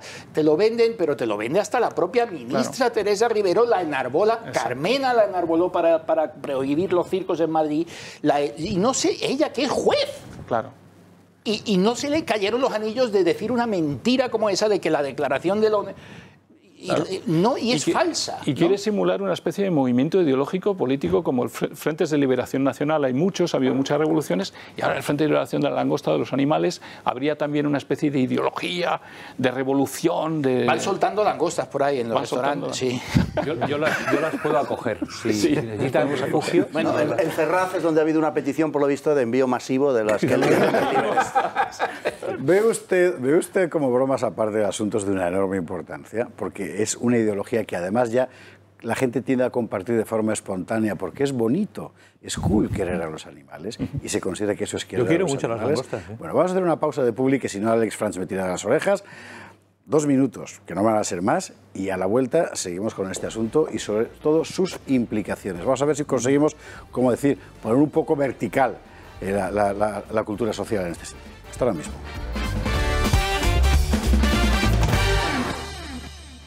Como sabe usted, aquí mientras la pausa, pues esta gente sigue discutiendo porque son como son. Y le resumo dónde habíamos llegado. Al final, esto lo que está haciendo es que el terreno de superficie cultivable y el terreno de superficie entregada a la ganadería secularmente, y piense usted en las dehesas de España, en fin, desaparezcan. Sean sustituidas por otras cosas y por explotación, digamos, técnica de la cuestión agraria al final, ¿no? Y muy lucrativa, porque cuando tú quitas al animal, es decir, a la vaca, al cerdo, evidentemente, si quitas al toro bravo y al cerdo de pata negra, desaparece la dehesa. La dehesa es un ecosistema único en el mundo, solamente existe en España, es regalo de los romanos, es un bosque mediterráneo aligerado y se mantiene gracias a esa ganadería y algunas recolecciones de corcho, y en fin, a la ganadería transhumante. Pero eso desaparece. Claro, eso necesita un mantenimiento. Si las especies que lo mantienen no están, porque no interesan, hay que plantar ahí patatas o lo que sea. ¿Y quién es el dueño de la semilla hoy en día de ese tomate, de esa patata o de ese trigo? Tiene un dueño, ya no es como antes. Son semillas transgénicas, antiparásitos. Tienen unos dueños que son unas multinacionales pagadas por oligarcas y que... fundamentalmente. Sí. Una que si la mencionas en cámara, los abogados se echan contra la cadena que lo haga o contra el periódico que lo haga, o sea, hay millones y millones detrás. Vamos a ver, como nosotros fundamentalmente vivimos gracias a usted, que nos apoya con el Club de Amigos, no veo cuál es el problema para no mandar desde aquí un saludo afectuoso a los amigos de Monsanto. De Monsanto. Que ya ha sido absorbida por Bayer. ¿Sabes? Por cierto, sí, efectivamente. Bueno, pues esa semilla que el agricultor compra y planta, al año siguiente no puede usar la simiente. Tiene que volver a comprar la semilla al dueño de la semilla, porque está patentada. Y hay países de este planeta que si tú haces eso vas a la cárcel. Porque tiene un copyright la semilla. Entonces, hay intereses muy grandes en quitar la ganadería y tener una tierra bien para cultivar o bien para especular a nivel minero. Claro. Y a precio de ganga. Es decir, hay un interés en echar al hombre del campo, meterlo en la ciudad y poder especular con la tierra. Pero yo creo que no solo es eso, evidentemente, especular con la tierra, ganar dinero con la tierra, pero también creo que está ese segundo interés en hacernos mucho más dependientes. Porque si toda la población, nadie en la población sabe cómo sacar un huevo, pues entonces estamos absolutamente... ¿Cómo plantar un tomate? Dependencia y control. Es decir, es que las ciudades son ecosistemas de fácil control, elemental control de la población. A la gente del campo, en el campo es mucho más difícil por el medio en sí, pero también por cómo es la gente del campo, que es mucho menos doblegable por un lado. Y luego, no olvidemos una dimensión esencial, a mi entender, todo esto tiene que ver con una política de sustitución de religiones. Es decir, se está creando una religión del ecologismo hasta tal punto que los dogmas del ecologismo no son cuestionables y se han convertido en la excusa permanente como fuente de ingresos de muchos estados, con la excusa simplemente de los impuestos de la tributación verde. Es una auténtica fuente de riqueza, pero brutal, y de negocios, no solamente para los estados, sino también para quienes viven de este asunto. Hay dos temas de fondo fundamentales que, curiosamente, por ejemplo, en España los tenemos sobre la mesa. Es la España vaciada de la que se habla últimamente y la demografía que tenemos. Son dos temas además interconectados. Es muy curioso que absolutamente nadie haga nada al respecto. Y son los dos temas verdaderamente graves de fondo que tiene España. Luego tiene otros problemas políticos que no le escapan a nadie. Pero estos temas no los toca absolutamente nadie. Jamás se habla de ellos en los debates electorales. Se ha colado la especie de la España vaciada como eslogan electoral, como eslogan político, pero electoralmente nadie plantea absolutamente nada al respecto. Barbadillo. Pues el futuro que espera a Europa lo podemos ver en varios países de Sudamérica. Por ejemplo, en Chile, una familia muy rica de origen italiano, muy conocida también por Juan Antonio de Castro, porque es uno de los financiadores de estos movimientos globalistas. Además, también los anuncios de su empresa suelen estar en todas las calles españolas. Además, bueno, pues un miembro de esta familia ha estado comprando fincas en el sur de Chile de tal manera que de este a oeste ha partido el país, va del Pacífico a los Andes. Y se ha hecho de una manera, vamos a decir, que ha ocasionado las protestas de las poblaciones indígenas por la manera en que se les ha expulsado de esas tierras. Y esto se considera, además creo que el señor ha acabado donando la tierra al Estado chileno con la condición de que sea una reserva de la biosfera o el nombre que le pongan ahora, en el que no haya seres humanos, que se deje a la madre naturaleza ahí actuar.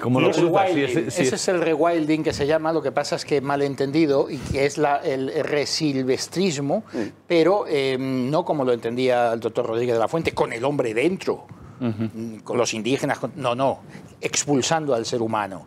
Mira, esta tarde en la 2, un documental sobre los tigres, ¿no? O sea, y la que llevaba aquella reserva declaraba orgullosa que para hacer la reserva habían tenido que echar a todos los indígenas de allí y que eran muy pobres además. O sea, y no le han subido la tensión ni nada cuando lo ha dicho. Y uno se queda así y los que ven el documental, nadie se echa las manos a la cabeza.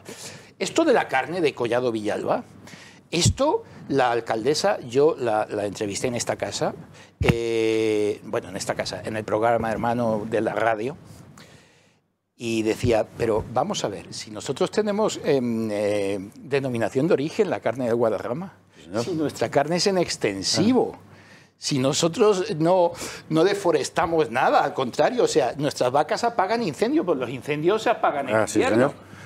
O sea, nuestra carne es sanísima. O sea, nuestra carne no tiene hormonas, no tiene antibióticos, no tiene nada de nada, pasa todos los rigurosos controles habidos y por haber de la Comunidad Europea, y es una carne de primerísima calidad. ¿Qué vienen estos a protestar?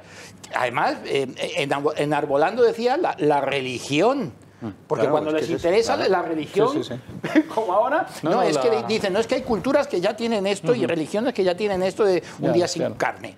Y enarbolando... Pero tenemos que los- reconocer en este caso que la perspectiva que nos propone Podemos es verdaderamente moderada y hay que agradecérselo en ese sentido. Porque si solo un día, Podemos ¿no? sigue gobernando, estaremos sin carne el lunes, el martes, el miércoles, el jueves. Bueno, si nos juran que es solo el lunes, se lo aceptamos, pero a En cambio de todo que se caso, vaya. ¿Ve usted cómo estas cosas hay que... Para esto sirve el gato de los viernes, para coger este tipo de cosas y explicar por qué son importantes, por qué aparecen en los medios y por qué nada es casual. Alex Rajay, muchísimas gracias. Nos ha quedado el tintero lo del gallo. El pobre gallo no Sí. lo puedes tener. Se Solo, vuelve- solo la gallina. Eso La es. gallina sola. El gallo no puede estar. Más de uno ya tienes que hacerte núcleo zoológico. No más de 6 gallinas. Sé que a juntas. Alex una le sola está gallina. esperando un mortejuelo al carreño, un morteruelo al carreño ya, ¿no? Ahora cuando vayas a casa. O sea que... Sí. me espera. Nosotros vamos a un asunto importantísimo para la cuestión del coronavirus. Pero no vamos a hablar de desastres. Al revés. Como aquí en lo que estamos desde el principio es en tratar de transmitir que es posible gobernar las cosas, que la gente no tiene que agacharse como un gazapito, ¿verdad?, ante el águila que llega, que es posible ser, en fin, pues lo que los seres humanos han sido siempre, tratar de dominar los acontecimientos. Nos ha parecido interesantísimo, es más, nos ha parecido decisivo el asunto de la declaración de Barrington. ¿Por qué? Pues porque son gente de ciencias que observa la situación y trata de hacer una lectura, en fin, neutra, objetiva y constructiva de la situación. Fuera de pánicos políticos, fuera de la OMS y fuera de toda esa infodemia que tanto nos está sacudiendo. Y es de una importancia enorme, enorme. Y los gobiernos, el nuestro en particular, deberían tomar nota. Por eso usted seguramente esta historia no la ha visto en ninguna otra cadena de televisión. Aquí sí. María Elisa nos lo cuenta. Días 1 al 4 de octubre, el Instituto Estadounidense de Investigación Económica organizaba una reunión notable de los principales epidemiólogos, economistas y periodistas para discutir la emergencia global creada por el uso sin precedentes de la coacción estatal en el manejo de la pandemia COVID-19. El resultado de dicho encuentro es la declaración de Great Barrington firmada el mismo 4 de octubre. ¿Ha oído usted hablar de la declaración de Barrington? Probablemente no. Es más, seguramente no encuentre ninguna noticia si lo busca en Internet, porque cuanto más se silencia la disidencia de la pandemia y el globalismo, más fácil es implantar este segundo punto aprovechando la primera. Pero la censura mediática impuesta por gobiernos y organizaciones supranacionales como la Organización Mundial de la Salud, directora de la orquesta de toda la confusión, no impide que nosotros se lo contemos. La declaración de Barrington tiene su propio portal web. En él se presenta un texto firmado ya por 1.968 médicos y científicos de la salud, 2.216 sanitarios y 34.174 personas alrededor del mundo que coinciden en una misma opinión que se expresa literalmente así en la propia declaración. Como epidemiólogos de enfermedades infecciosas y científicos de salud pública, tenemos serias preocupaciones sobre los impactos dañinos en la salud física y mental de las políticas vigentes de COVID-19 y recomendamos un enfoque que llamamos protección enfocada. La declaración denuncia que las políticas de bloqueo que ahora parecen tan necesarias traerán efectos más devastadores que la propia pandemia. Tasas más bajas de vacunación infantil, empeoramiento de las enfermedades cardiovasculares, menos exámenes para detección de cáncer, deterioro de la salud mental. Todo ello apunta, como es obvio, a un mayor exceso de mortalidad en los próximos años con la clase trabajadora, a la que se dice proteger, y los miembros más jóvenes de la sociedad con la mayor carga de riesgo.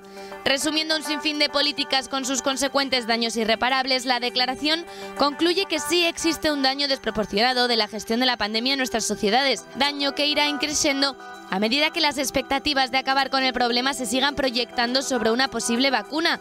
La realidad, la mejor vacuna para cualquier virus es la inmunidad natural, una inmunidad que se generalizará y convertirá en colectiva a medida que la población se mantenga expuesta al virus. Depender de una vacuna es un sinsentido, de allí el término de protección enfocada que pide la declaración. El enfoque más compasivo que equilibra los riesgos y los beneficios de alcanzar la inmunidad colectiva es permitir que aquellos que tienen un riesgo mínimo de muerte vivan sus vidas normalmente para desarrollar inmunidad al virus a través de una infección natural, mientras se protege mejor a los que están en mayor grado de riesgo. A esto lo llamamos protección enfocada. ¿Y en qué se concreta esta protección enfocada? Pues en medidas como las siguientes que la misma carta pone de ejemplos. Para los más vulnerables se proponen medidas como utilizar personal con inmunidad adquirida en los hogares de ancianos, realizar pruebas de PCR frecuentes a los visitantes y miembros del personal, minimizar la rotación del personal. Las personas jubiladas que viven en casa deben reunirse en exteriores y recibir alimentos y artículos esenciales en su propio hogar. Para el resto de la población se propone, en resumen, reanudar la vida con normalidad. Las medidas sencillas de higiene como lavarse las manos o quedarse en casa cuando se enferma serían las máximas a adoptar dentro de esa normalidad. Y por lo demás, las escuelas y universidades deberían estar abiertas a la enseñanza y los restaurantes y otros negocios también abiertos. Los firmantes de Barrington también invitan a replantearse el teletrabajo entre la población joven. Los adultos jóvenes de bajo riesgo deberían trabajar normalmente en lugar de hacerlo desde casa y deben reanudarse las artes, la música, el deporte y otras actividades culturales. En definitiva, nada de lo que recomienda la Organización Mundial de la Salud y nada de lo que está llevando a cabo nuestro país. Quizás a la presidenta de la Comunidad de Madrid esta declaración le valdría como base científica para una exposición de motivos contra el Ministerio de Sanidad. Esto, lo que es asombroso, y en sí mismo es un argumento informativo, es que esté prohibido decirlo. Sí, señor. Porque es enteramente lógico. Y se ha defendido en esta casa por unas cuantas personas de entre los asiduos. Es decir, si es que es de sentido común. Aquí hay un tema planteado por encima de todos los demás, que es la sobremortandad o sobremortalidad. Es el tema, digamos, en cuestión. Es decir, aquí ha habido una serie de personas, miles de personas que han muerto durante un espacio de tiempo determinado. Ante lo que a esa cuestión hay que contestar, hay que responder, hay que dar respuesta. ¿Cuánta de esa gente ha muerto por una acción del COVID-19, del coronavirus, digamos, que de otra manera no le hubiera llevado a morir? ¿Cuánta de esa gente? Ahora están empezando a salir datos ya desde el mes de septiembre, aunque bueno, los primeros son del mes de mayo, incluso de abril, pero desde el mes de septiembre ya datos en términos absolutos que están demostrando que una parte sustancial de esa sobremortalidad se está produciendo por la falta de atención médica, puesto que el colapso de los hospitales, que no es un fenómeno novedoso y que se ha estado dando durante una multitud de inviernos en los años anteriores por causa de la gripe normal, todo se ha dicho, cierro paréntesis, digo que el bloqueo de los hospitales, la histeria colectiva en la que estamos sumidos, ha impedido ese tratamiento. Por ejemplo, en el caso de las afecciones coronarias, de las cuestiones relativas al corazón, el cálculo oficial es de un 88% de sobremortalidad por causa de la no atención de estos enfermos, lo que nos conduce a aproximadamente unos 14.000 muertos de esa sobremortalidad que son achacables solo a cuestiones de corazón. Muchos de los cuales, por supuesto, han sido etiquetados con el sello de coronavirus, porque todo es coronavirus, porque aquí todo es bueno para el convento. Claro, y seguramente porque lo tenían, pero no han muerto de eso. Pero una cosa es morir por coronavirus y otra cosa es morir con coronavirus. El otro día sacábamos un titular precisamente de el primer niño muerto en Euskadi, decía La Vanguardia, yo jamás empleo ese término, pero el primer muerto en Euskadi de 10 años. Un niño, el primer niño. Y luego te explicaban, si seguías leyendo, te explicaban que el niño no había muerto por coronavirus, que el niño había muerto por un problema de salud que tenía, y al hacérsele la autopsia o una prueba final o algo así y tal, se le hizo un PCR, naturalmente estaría todavía vivo, se le hizo un PCR y resulta que dio positivo. Y el titular es que había muerto un niño con coronavirus. Están jugando con estas cosas para seguir aterrorizando a la esto sociedad. no lo estamos haciendo, lo quiero subrayar, porque como la cosa es tan sensible, no lo estamos haciendo para, como decir, echarle agua al vino, ¿verdad?, y quitarle importancia a la pandemia. No, no, es exactamente al revés. Si de lo que se trata es de tener argumentos racionales para gobernarla. El problema es que nos los han quitado esos argumentos. Por eso estamos en una situación en la que quien gobierna es otro, al que le interesa gobernar otras cosas que no son la pandemia, que es donde estamos. A mí me llama mucho la atención que la gran medida de nuestra sociedad hipertecnificada y superlaica sea una medida que no se aplicó en la Edad Media cuando las epidemias, que era confinar a todo el mundo, a sanos y enfermos y encima juntos. Porque en la Edad Media a quien se confinaba era el enfermo. Y el cambio los sanos podían seguir haciendo su vida más o menos normal en medio de una situación como podría ser pues una peste o una plaga, y no, aquí hemos llegado al punto de que todos juntitos, todos en casa, enfermos y no enfermos, contagiándose y tal, y luego muchos muriendo totalmente solos, sin atención. Mencionabas, Fernando, un tipo de enfermos. Bueno, ¿cuánta gente que ha tenido un infarto, un ictus en su domicilio y no ha sido atendida? Pues sí, eso es mucho. Y un dato que además, mira, una parte de estos 14.000 que han muerto además, según los datos oficiales, por razones del corazón, no son por otra razón, sino porque, dado el estado de terror inducido que padecían, no querían ir a hospitales. Es decir, cuando hablamos de que están aterrorizando a la población, están aterrorizando a la población. Esa es la realidad de lo que está pasando. No hay más que ver esa persona a la que hemos visto antes en la encuesta que ha hecho Alberto Soto, y que decía, vamos a morir todos, decía la pobre señora, claro, absolutamente, en fin, esta vez fuera vosotros. Es que también, claro, las palabras no son inocentes, ¿vale? Entonces, hablamos de pandemia y la comparación que puedes leer en prensa habituales con las pestes y con las grandes... Vamos a ver, que cuando San Gregorio, la peste que asoló Roma en la época de San Gregorio Magno, se enfrentó a ella con una procesión desde todas las iglesias hasta la mole adriana, que a partir de entonces se conoció como Castel Sant'Angelo. Como ahora. Bien. Como ahora hace la iglesia, digo. Sí. Y en esa procesión murieron 80 personas. Eso es una peste. Iban cayendo, ¡pum!, muertos. Es decir, no es lo que estamos viendo. Y regiones enteras de Europa con el 75% de la población muerta. Repito, aquí la letalidad es de 0,16 por 1000.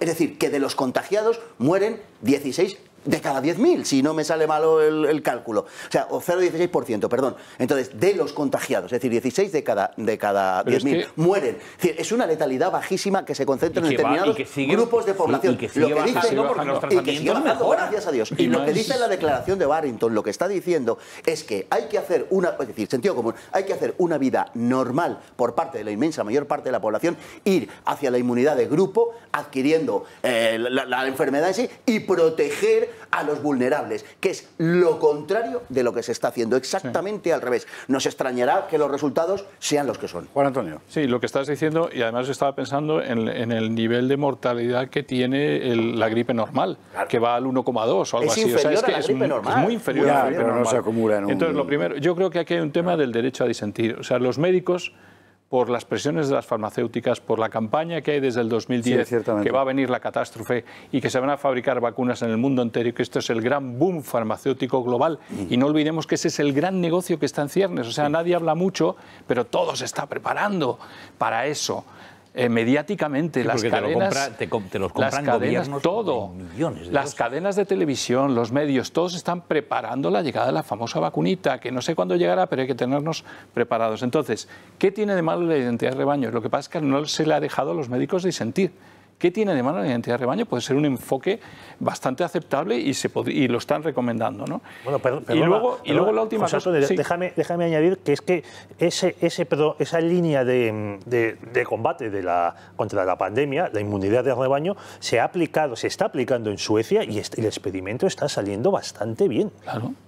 Pero de ello apenas se habla. En España no hay reportajes sobre ello. ¿Sabes lo que es peor? ¿Sabes lo que hacen? Están dando los datos de Suecia, incluyendo lo que hizo mal Suecia al principio, que fueron las muertes en residencias, que fueron... no llegó al nivel español, pero lo están incluyendo para desvirtuar el hecho fundamental del que deberíamos aprender, que es que la inmunidad de rebaño para el resto de la población es altamente positivo. Porque eso es de lo que se trata. Hay que evitar eso. ¿Y qué tiene de malo el que se enfoque a las personas más vulnerables? Cuando estás en el Titanic, a los niños y a las mujeres se les mete en la barca, ¿no? Pues aquí es lo mismo, habrá que hacer un poco parecido, no veo el problema. Y ahora ya, mientras todo eso se dice en Barrington, el señor Sánchez se dedica a confinar Madrid con un impacto tremendo. Mientras sale un informe de la OMS, que yo creo, no sé si se ha leído un poco la gente, ha salido un informe de la OMS que dice que la región de Madrid, o sea, que hay 100 regiones y los que han mejorado en la última semana, de las 100 regiones, la que más ha mejorado es Madrid, de 100 regiones europeas en esta última semana. Y en esas condiciones cierran Madrid. O sea, para decir que la gente está... no lo cierran por el COVID ni No, por pero es que es la región que más ha bajado. Porque no soportan que Madrid vote al PP. Ya está. Es decir, que y no nos planteamos la inmunidad de rebaño ni planteamos absolutamente nada. Hablaba Carlos Esteban de la procesión de San Gregorio con el de Tours durante la epidemia. Y no me acuerdo quién era, comentaba la enorme diferencia entre la actitud tradicional de la Iglesia de ir a abrazar al leproso y la que está ocurriendo con esta pandemia, que es la del Papa solo en la plaza de San Pedro, ¿no?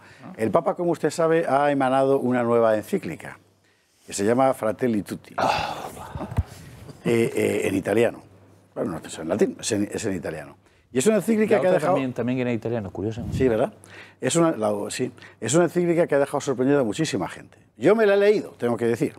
Acabé esta mañana, pero me la he leído. O sea que sabemos de lo que hablamos, ¿eh? Y vamos a hablar un poco de este asunto, que es el típico tema que no se toca nunca. Aquí solo se ha habido pues, a gente así muy liberal diciendo condena el capitalismo y tal. Pues es verdad, pero hay mucho más. Javier Villamor nos hace un breve resumen y luego lo comentamos. El Vaticano ha publicado la última encíclica del Papa Francisco titulada Fratelli Tutti, hermanos todos, y, como era de esperar, ha causado un gran revuelo. Ya sabemos que todo depende del prisma con el que se mire, así que vamos a analizar algunos de los puntos más llamativos.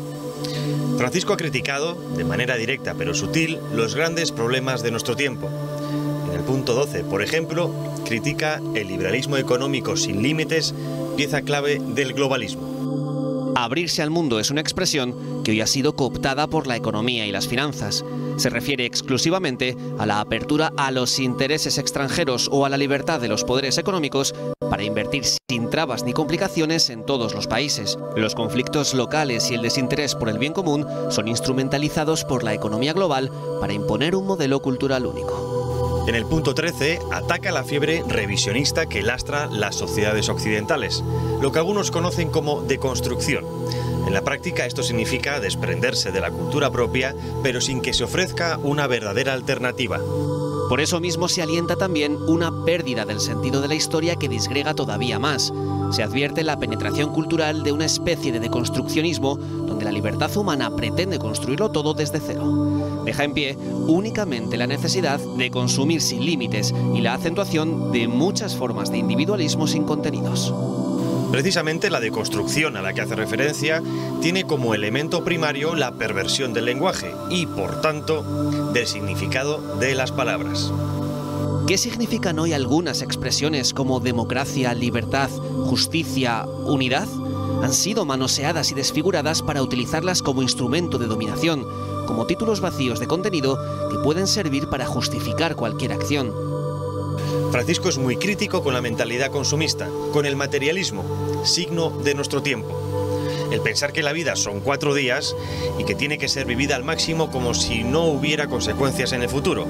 En definitiva, vivir una vida sin tiempo para la reflexión. Partes de la humanidad parecen sacrificables en beneficio de una selección que favorece a un sector humano digno de vivir sin límites. En esta cadena hemos señalado en numerosas ocasiones el peligro que supone la baja natalidad para el devenir de las naciones. España, en concreto, es uno de los países más afectados.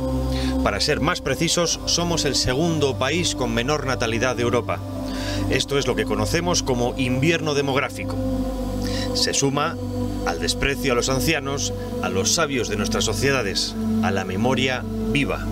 La falta de hijos, que provoca un envejecimiento de las poblaciones, junto con el abandono de los ancianos a una dolorosa soledad, es un modo sutil de expresar que todo termina con nosotros, que solo cuentan nuestros intereses individuales. Uno de los puntos más polémicos es el 38, en el que disecciona la inmigración masiva y todos los intereses económicos que hay detrás de ella. Esta inmigración deshumaniza a las personas al ser tratadas como si fueran productos de consumo.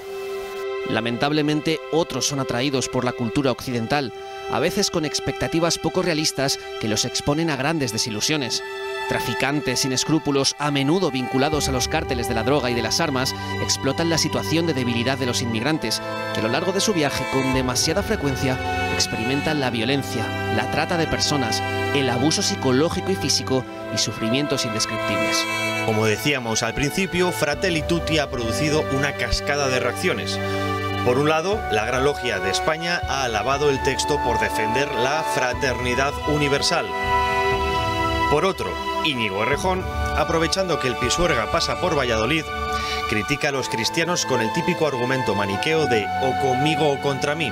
Es decir, o eres de los míos o eres neoliberal. No existe término medio para políticos como él. Vamos a ver. Esta encíclica es una cosa complicadísima. Para empezar, no es un texto religioso. Es un texto de carácter sociológico, antropológico, filosófico, si usted quiere, moral a lo mejor, pero no hay ni una sola referencia sobrenatural, que es una cosa muy llamativa. En segundo lugar, es una contradicción permanente, porque por una parte aboga abiertamente por la supresión de cualquier género de frontera y al mismo tiempo reivindica la ciudadanía, pero si no es ciudadano es de una ciudad, no se puede ser ciudadano de todas partes, eso no es posible. Por una parte critica el globalismo, etcétera, y al mismo tiempo sostiene la apertura completa de las culturas. Por una parte trata de reivindicarse como cristiano, pero por otro lado, simultáneamente cita de forma continua al imán, creo recordar, con el que al parecer ha dialogado este gran asunto. imán de Al-Azhar. De Al-Azhar en el Cairo, efectivamente. Es decir, es una pura contradicción. Y yo después de acabarla pensé,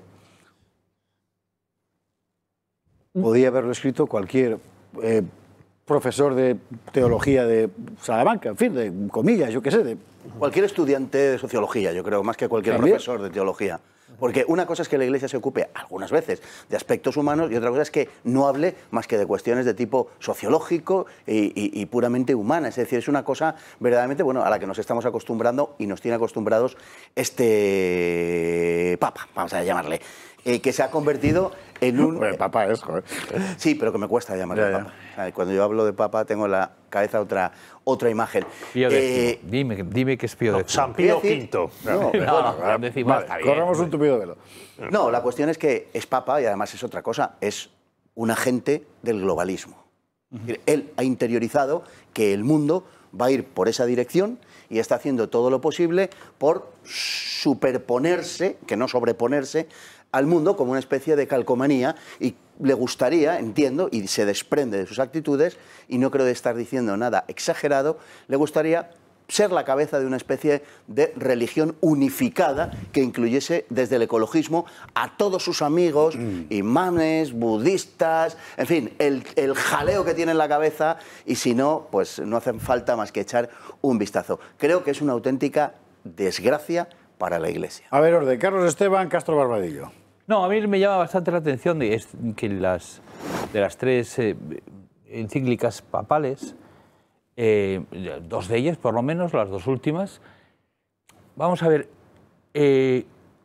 un fiel, cuando el Papa redacta una encíclica, publica una encíclica, bueno, normalmente el fiel normal no se la lee, porque eso, acordaos de las encíclicas de Juan Pablo II, o sea, es que hacía falta nervios de acero y una atención brutal, porque eran densas y tal. Pero por lo menos esperas dos cosas. Una es la que comentabas antes, es decir, una referencia constante a lo sobrenatural. Sí, porque del otro ya sé yo. Claro, claro. Y otra cosa que esperabas es que tuviera una rápida y fácil, por así decir, aplicación a tu vida, sobre todo a tu vida de piedad, pero a tu vida moral. Sí. Pero lo que tienen en común estas dos es que no parecen dirigidas a la gente, sino que parecen dirigidas solo a los líderes, solo a los gobiernos. Laudato Si, es decir, cuando habla del cuidado de la tierra, el fiel normal piensa, bueno, ¿qué puedo hacer yo? Los grandes... Esa encíclica es una cosa llamativa, porque tiene una parte, digamos, franciscana, luego otra parte, que es un informe de la ONU, larguísimo, y luego cierra con otra parte franciscana. Es una cosa muy llamativa. Pero yo ahora no estoy hablando de si es bueno, es malo, si la Iglesia... No. ¿Qué hace un fiel normal con un informe de la ONU? Exacto. Claro. ¿No? ¿Y qué dices tú? Vamos a ver, para aplicación de vida... Pues lo más que puedo hacer es poner en el bote amarillo y tal, pero no hay mucho más que yo pueda hacer. Quiere decir que son cuatro tipos que toman unas decisiones gigantescas que supuestamente son los que provocan el cambio climático. Y la siguiente, esta, pues es lo mismo. Es lo mismo, es decir, para el fiel el único reacción o la principal reacción que puedan tener ante ellas es salir corriendo. corriendo. Como votante. No, ya, pero quiero decir si las acepta con la fidelidad que se exige a un hijo de la Iglesia. Es votando. Porque es que dices tú, en fin, todo esto, el sistema neoliberal puede ser horrible o lo que quieras, pero yo en mi día a día, ¿Esto para qué? ¿cómo lo hago? Con esto me voy a salvar. Eso es. ¿Qué es eso? Es que ese es el tema. Y luego, claro. y luego es esa insistencia, por ejemplo, en lo de llamar a este planeta la casa común. Yo entiendo que para la gente, los no creyentes, pues la casa común sea este planeta. Para una institución que supuestamente es la esposa de Cristo y que tiene a la iglesia triunfante y la iglesia militante, que no están en este planeta, pues la casa común es el cielo. Exactamente. Esto solo es un tránsito. Esto está llamado a su destrucción. Es que a un papa lo que hay que exigirle es que sea un buen pastor, no un mediocre sociólogo. Es que no necesitamos precisamente más sociólogos. Si algo necesitamos es más sociólogos. Necesitamos un cristiano, un católico necesita un buen pastor. Y eso es lo que no tenemos. Hay una cosa, antes de dar la palabra a Juan Antonio y a Pedro, lo digo por estimularos un poco. El Papa condena la Shoah, pues el Holocausto, y está muy bien, condena las bombas de Nagasaki y de Hiroshima, pero del comunismo no dice ni una palabra. No menciona el Gulag. Cuando habla de los derechos y tal, hay una referencia a Estados Unidos. No hay ninguna referencia a China. Exactamente. Es la primera potencia de la tiranía mundial. Está en el globalismo.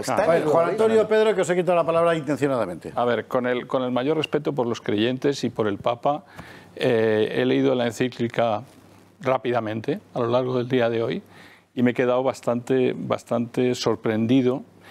Para mí, quizá lo más gordo de toda esta historia, porque tengo una gran admiración por San Francisco de Asís, es la subversión del mensaje franciscano. Sí. Es terrible. Con el abrazo franciscano a los animales, a los hombres, a los leprosos, a los humanos, él nos lo transforma en un abrazo a la sociedad abierta. No tiene el menor problema en indicar en uno de los capítulos que hay que ir hacia una sociedad abierta. El único que habla de sociedad abierta es el globalismo, ¿no?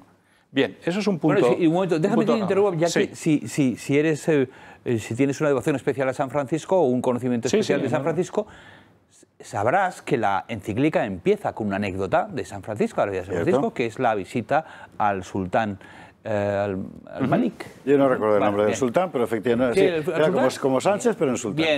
Bien.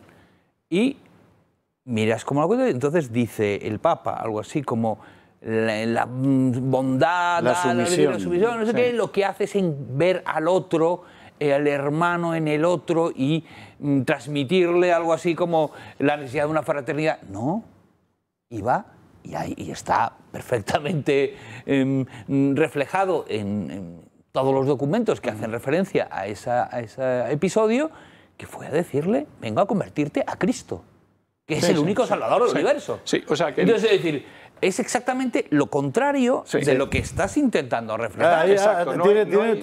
Termina, Juan Antonio.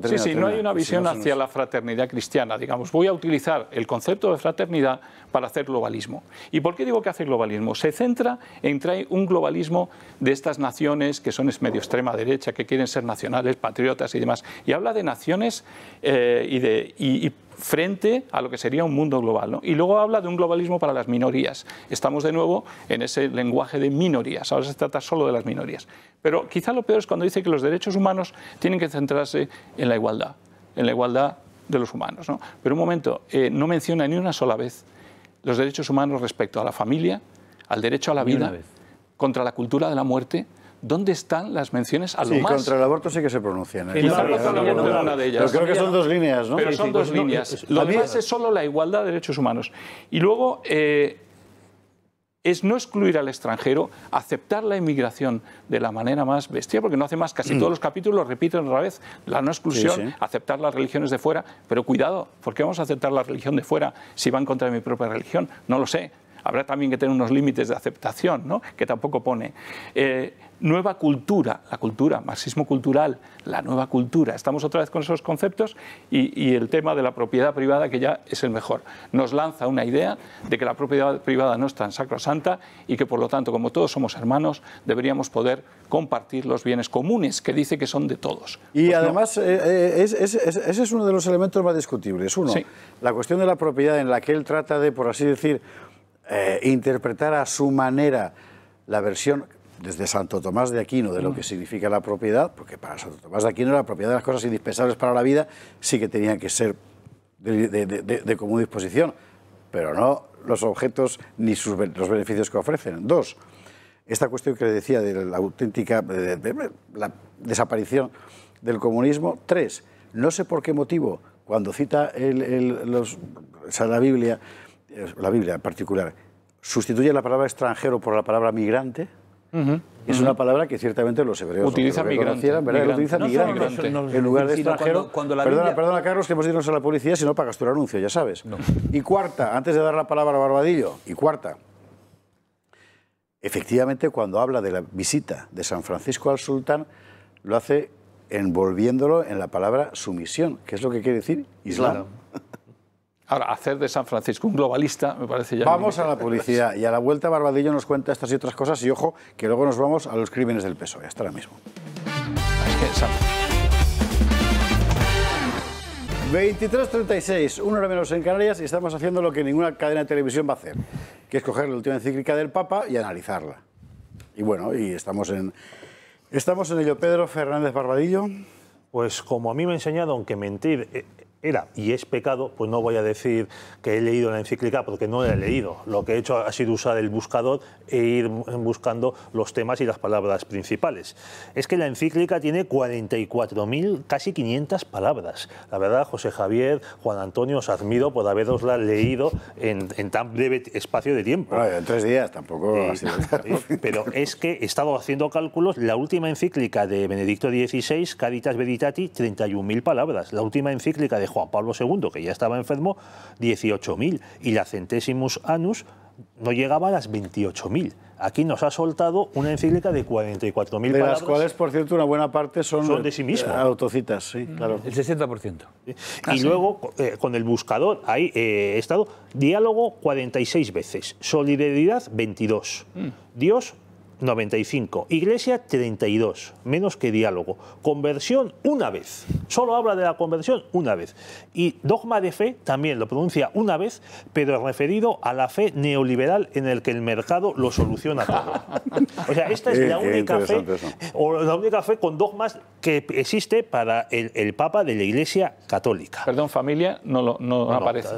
Creo que tampoco aparece. Creo que no aparece. Para hablar de los ancianos que son desechados y además emplea una perífrasis para no decir eutanasia. Y luego, en lo que decíais de esta adhesión al diálogo o a la ideología globalista, a mí me llama mucho la atención, porque además me molesta que al hablar de las migraciones abronque a los populistas, que son malos, malísimos, y todos de derechas, a los liberales, que están a la altura de maldad, y a Europa. Sin embargo, no hay ninguna bronca, ningún reproche, ni a los países de origen de los inmigrantes, cuyos gobernantes, casi todos dictadores, dejan que salgan porque así se quitan de líos y encima tienen remesas de dinero. Es interesante porque en ese punto... Tampoco menciona a los socialistas, porque muchísimos de estos países están gobernados por regímenes socialistas. No solo Cuba, Birmania, Eritrea, China, Vietnam, sino semisocialistas, pues el caso de la Argentina, que vio nacer a Jorge Bergoglio. Dice una cosa muy interesante. Él reivindica el derecho a no migrar en esa encíclica, lo cual está francamente bien. Pero lo que no puedes hacer es simultáneamente reivindicar el derecho a no migrar y a la vez ofrecer la migración como algo natural. Es que no puede ser. Pero bueno, ¿qué hemos querido hacer con esto? Explicarle que usted, como católico, puede perfectamente leer esta encíclica y disentir, porque como no es una obra de fe, no forma parte de la dogmática. Es un artículo que podría haber leído usted en cualquier revista sociológica de los años 70, por ejemplo. ¿Puedo añadir una última cosa? Una última cosa. Leyendo el artículo de un periódico que no se puede sospechar que sea globalista, como El País, por ejemplo, dice: la encíclica redefine los valores del socialismo actual. Es la visión de los globalistas. Redefine los valores del socialismo actual. El País es una autoridad en esto. Una autoridad. Sí, la verdad. Hombre, si yo fuese el Papa me preocuparía, porque recuerdo esas frases de Jesucristo de: si el mundo os odia, sabed que a mí me ha odiado más que a vosotros. Pero, ¿qué hacemos, pregunto yo, si el mundo nos elogia? El mundo no le odia y al país menos. Efectivamente. Pues por eso, si el país te elogia y eres el jefe de la Iglesia Católica, muchacho, yo me preocuparía. Bueno, hablando del socialismo, vamos al socialismo de otro tiempo. Porque a raíz de la ley de memoria democrática esta que pretende imponer el Partido Socialista, ha ocurrido lo inevitable. Claro, que es que mucha gente empieza a preguntarse realmente qué pasó. Yo contaba el otro día que me han reeditado este libro, El terror rojo en España, la represión en la retaguardia republicana durante la Guerra Civil. Y el otro día sacaba Paz, en la inmensa minoría, varios materiales sobre el comportamiento del PSOE y del Frente Popular en general durante la Guerra Civil, realmente estimables. Los tiene usted en Internet, pero en todo caso había uno muy particular sobre los asesinatos del Frente Popular, y hay que contarlo, porque esto fue realmente lo que pasó.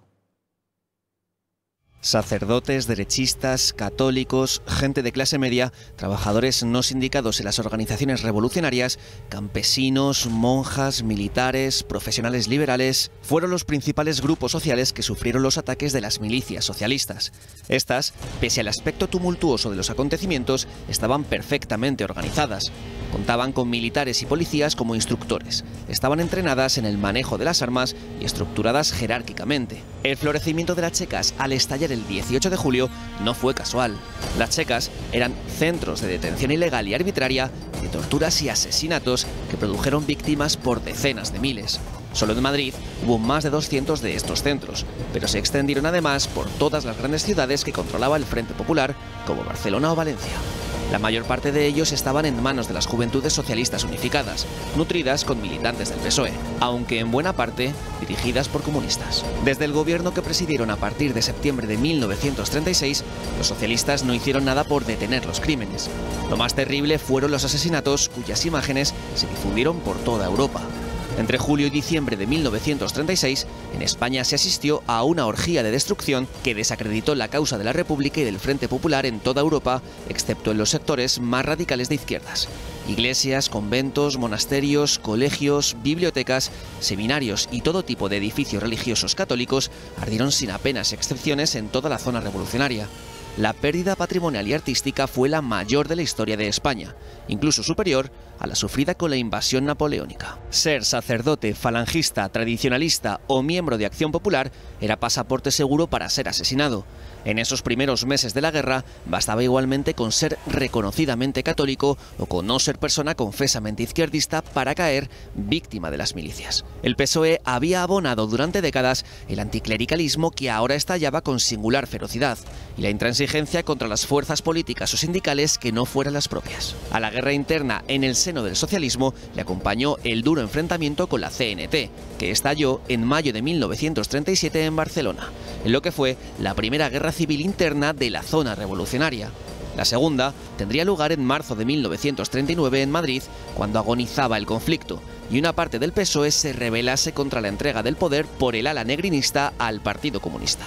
Pese a los encomiables esfuerzos de Julián Besteiro, ya era muy tarde para que el PSOE evitase el oprobio con que merece ser recordado. ¿Y por qué hay que contar esto? Pues porque pasó. Porque lo que pasó de verdad fue eso. No menos de 50.000 personas fueron asesinadas en un brevísimo lapso de tiempo, en realidad, en la retaguardia republicana por razones absolutamente peregrinas. O sea, y además con mucha frecuencia, porque el gobierno, antes de fugarse a Valencia, dejó los ficheros de, por ejemplo, Acción Católica, la adoración nocturna de no sé dónde, etcétera, en manos de los milicianos, que llegaron, lo vieron y fueron a por ellos. Y fue así en todos los casos. Y fue horroroso, y cuando ganaron los otros, pues tenían los nombres de los criminales. Por ejemplo, en Valencia, el jefe de la checa local, Loreto Apellaniz, era tan malo que sus hombres, cuando llegaron los nacionales, le cogieron, le metieron en la cárcel y dejaron en la puerta de la celda todos los legajos con sus crímenes para que los encontraran los nacionales y le fusilaran. La guerra civil fue eso. Entonces, ¿qué andas vendiéndome ahora de memoria democrática? Pues José Javier... Esa es la cuestión. Si es que el problema aquí es que el PSOE se ha autoarrogado una autoridad moral de la que carece por completo. Entonces hay que recordarle que no es quien para, digamos, dictaminar desde su pretendido Olimpo moral quién es bueno, quién es malo, quién tiene que tener una calle, quién no, una estatua o un centro escolar. Entonces el Partido Socialista tiene muchísimo que callar. Ha construido un relato que se basa en que durante 40 años en España gobernaron los que dieron un golpe de Estado contra una república legítima, democrática, etc. etcétera. Entonces hay que recordarle al Partido Socialista que el gobierno que había en ese momento, además de cometer todos los desmanes y de permitirlo y de permitírselos a ellos, además de eso, era un gobierno, como queda ampliamente demostrado ya actualmente, ilegítimo, porque no ganó las elecciones, porque dio un golpe, un pucherazo electoral flagrante, vaya. De manera que un Partido Socialista que ha participado en rebeliones como la de la huelga de 1917, donde es algo más que una huelga lo que pretenden y piden la República, el socialismo, la convocatoria de cortes constituyentes, etcétera. Que participa en el golpe de Estado de 1930 en Jaca, que lo alienta, que lo celebra después de cometido durante la Segunda República, que participa en el golpe de 1934, pero oiga, ustedes, además de colaborar con la dictadura de Primo de Rivera y de muchísimas otras cosas, decir, pero ustedes, ¿qué legitimidad tienen para enjuiciar absolutamente a nadie? Lo que pasa es que se han autoarrogado esa legitimidad, en gran parte porque, mira, salía estas últimas fechas un documento de profesores de la Universidad Complutense, que era un auténtico choteo de documento absolutamente carente. Bueno, mezclaban verdades con mentiras, puntos de vista, en fin, de la escuela de Tuñón de Lara, etcétera. Y aquí el problema, en definitiva, se resume en eso, en que han copado la universidad y todo el que queda fuera de la universidad, que ellos previamente han copado, están fuera de lo científico. Como pasa exactamente igual en el tema del cambio climático, etcétera. Sabemos cómo actúan. Se quedan con las universidades, los demás que están fuera ya no tienen la autoridad para combatir la doctrina en la que ellos asientan o sobre la que ellos asientan. Y desde las universidades se imponen en realidad una falsificación, que es lo que estamos siguiendo. Ese manifiesto también fue firmado por Paul Preston y su señora. Paul Preston, que en su biografía de Santiago Carrillo, a ver si hablamos de ello en algún programa, Fernando, dice que lo que pasó en octubre del 34 fue una huelga general pacífica en la que no tuvo ningún problema de orden público salvo en Asturias. Es asombroso porque Carrillo en sus memorias cuenta exactamente lo contrario, pero es Carrillo quien lo cuenta. Es que además Preston, en ese texto que voy a traer al programa que organicemos Fernando y yo, pues él dice que no se puede afirmar que hubiese una violencia preparada por parte de los socialistas. Cuando estuvieron deteniendo los policías y la Guardia Civil del gobierno, estuvieron deteniendo a gente socialistas que tenían armas almacenadas en las casas del pueblo, y a un diputado, Lozano, Juan Lozano, que en su casa de Madrid guardaba 50 y tantas pistolas y varios miles de cartuchos. Para uso propio, supongo. Y luego, pues claro, este era de los que pedían la guerra civil y, por desgracia, tuvo la guerra civil y fue fusilado y murió en ella en Valladolid. Pero mira, para comparar cómo se trataba al otro bando, a los enemigos en los dos bandos, pues voy a poner dos casos. Joaquín Maurín y Andrés Nin, los dos dirigentes del POM.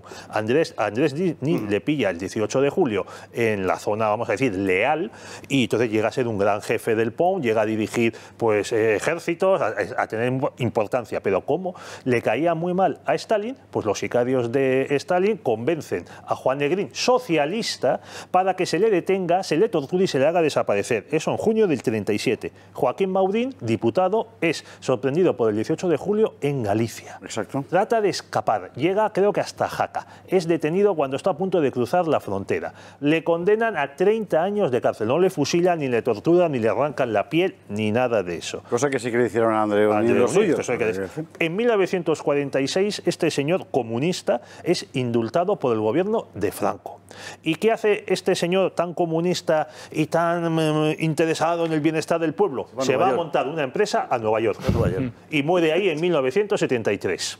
Pues yo creo que a Andrés Nin le habría gustado más caer en las manos de ese fascista amigo de Hitler, que era Franco, que no estar con sus camaradas. ¿Hay que retirar calles a Largo Caballero y en Naricio Prieto? ¿Sí o no? Después de la publicidad mínima, cortísima, contestamos.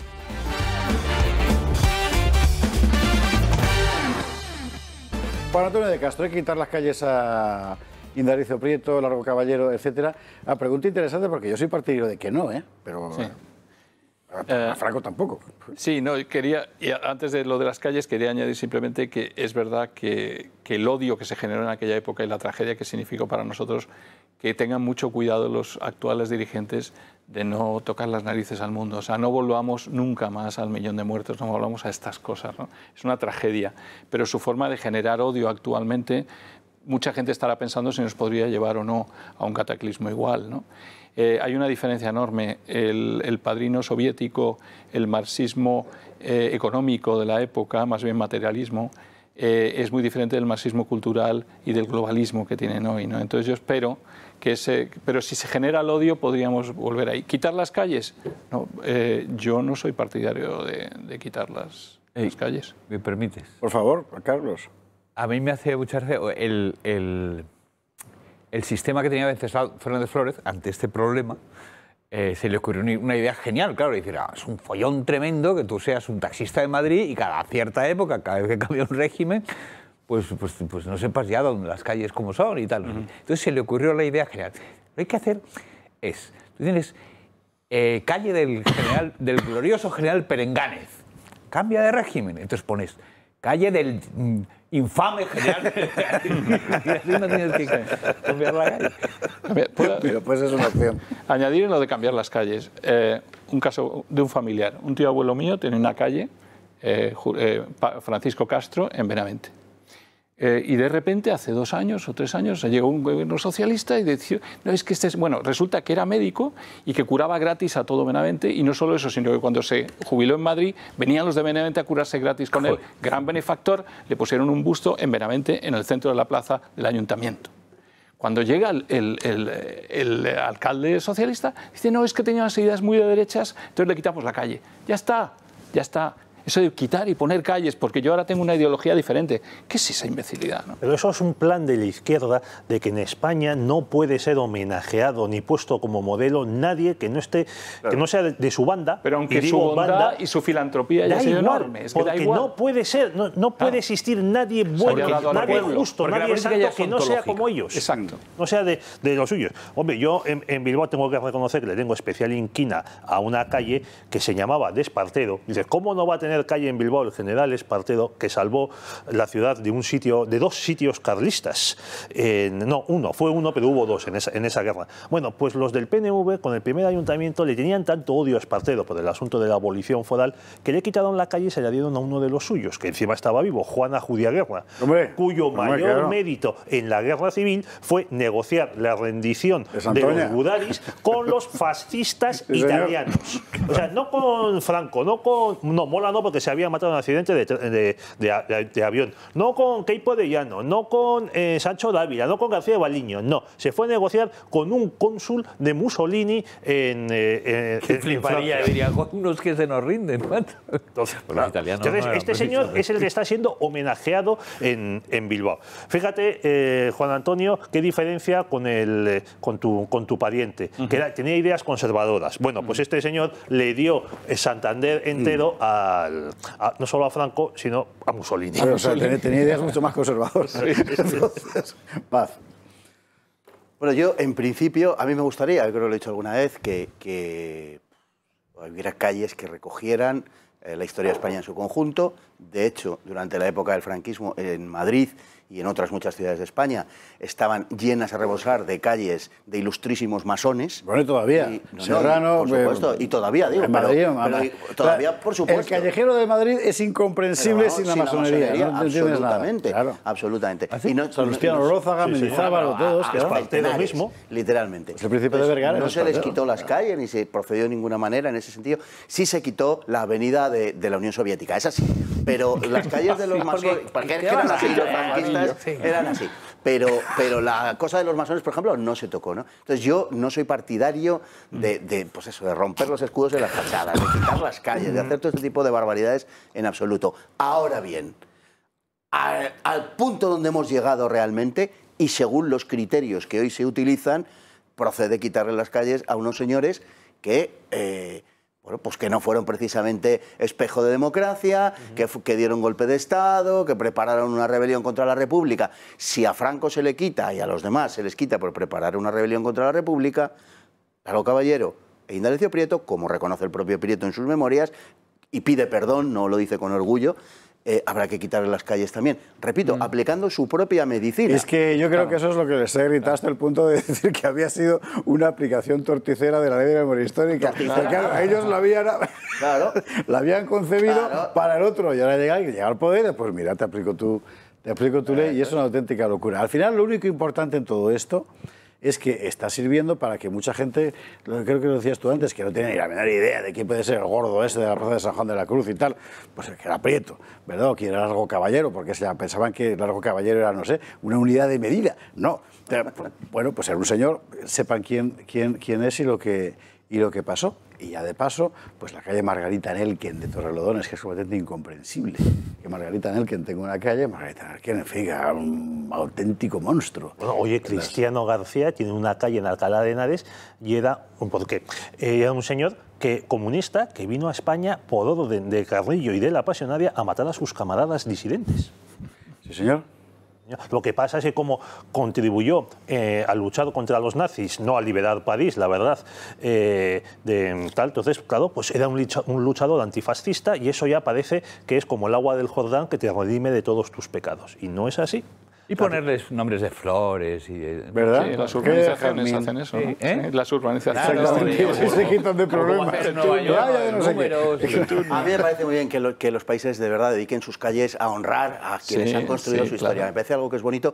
Es más, yo potenciaría incluso el conocimiento de esos personajes, pues dando alguna explicación, como a veces ocurre, aquí vivió tal tipo, no sé qué, y te explica alguna que otra cosa, autor de no sé qué, muerto eso tal. Lo hicieron no sé en las estaciones de metro durante una temporada. Sí, señor, que lo explicaban y tal. Y a mí me parece muy bien y que los nombres de las calles reflejen eso, pero sin excepciones. Y lo digo así, suena un poco no sé cómo, pero que la calle de Francisco Franco desembocara en la plaza de Manuel Azaña, pues quizás sería la mejor forma de dejar todas estas historias sencillamente para los historiadores y no hacer que esto vaya al debate político, que es de lo que se trata al final, para hiperlegitimarse. Y hacernos entender que la historia es común y la compartimos todos. Eso sí que es la casa común, y como en cualquier casa común, pues hay peleas en las comunidades de vecinos. Es un poco el problema que se encontró Putin en Sí.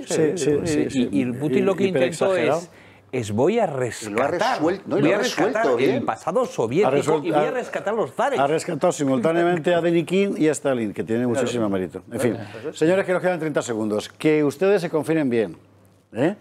Que nos vemos, que tengáis buen fin de semana, nos vemos a partir de la semana que viene aquí con toda la actualidad. Recuerde, Club de Amigos, para que podamos seguir diciendo lo que cabalmente creemos que es lo que hay que decir. Sin su ayuda seríamos completamente incapaces. Que tengan un buen fin de semana, ya saben, no salgan por ahí, cuidadito y que descansen. El lunes aquí, muchísimo más.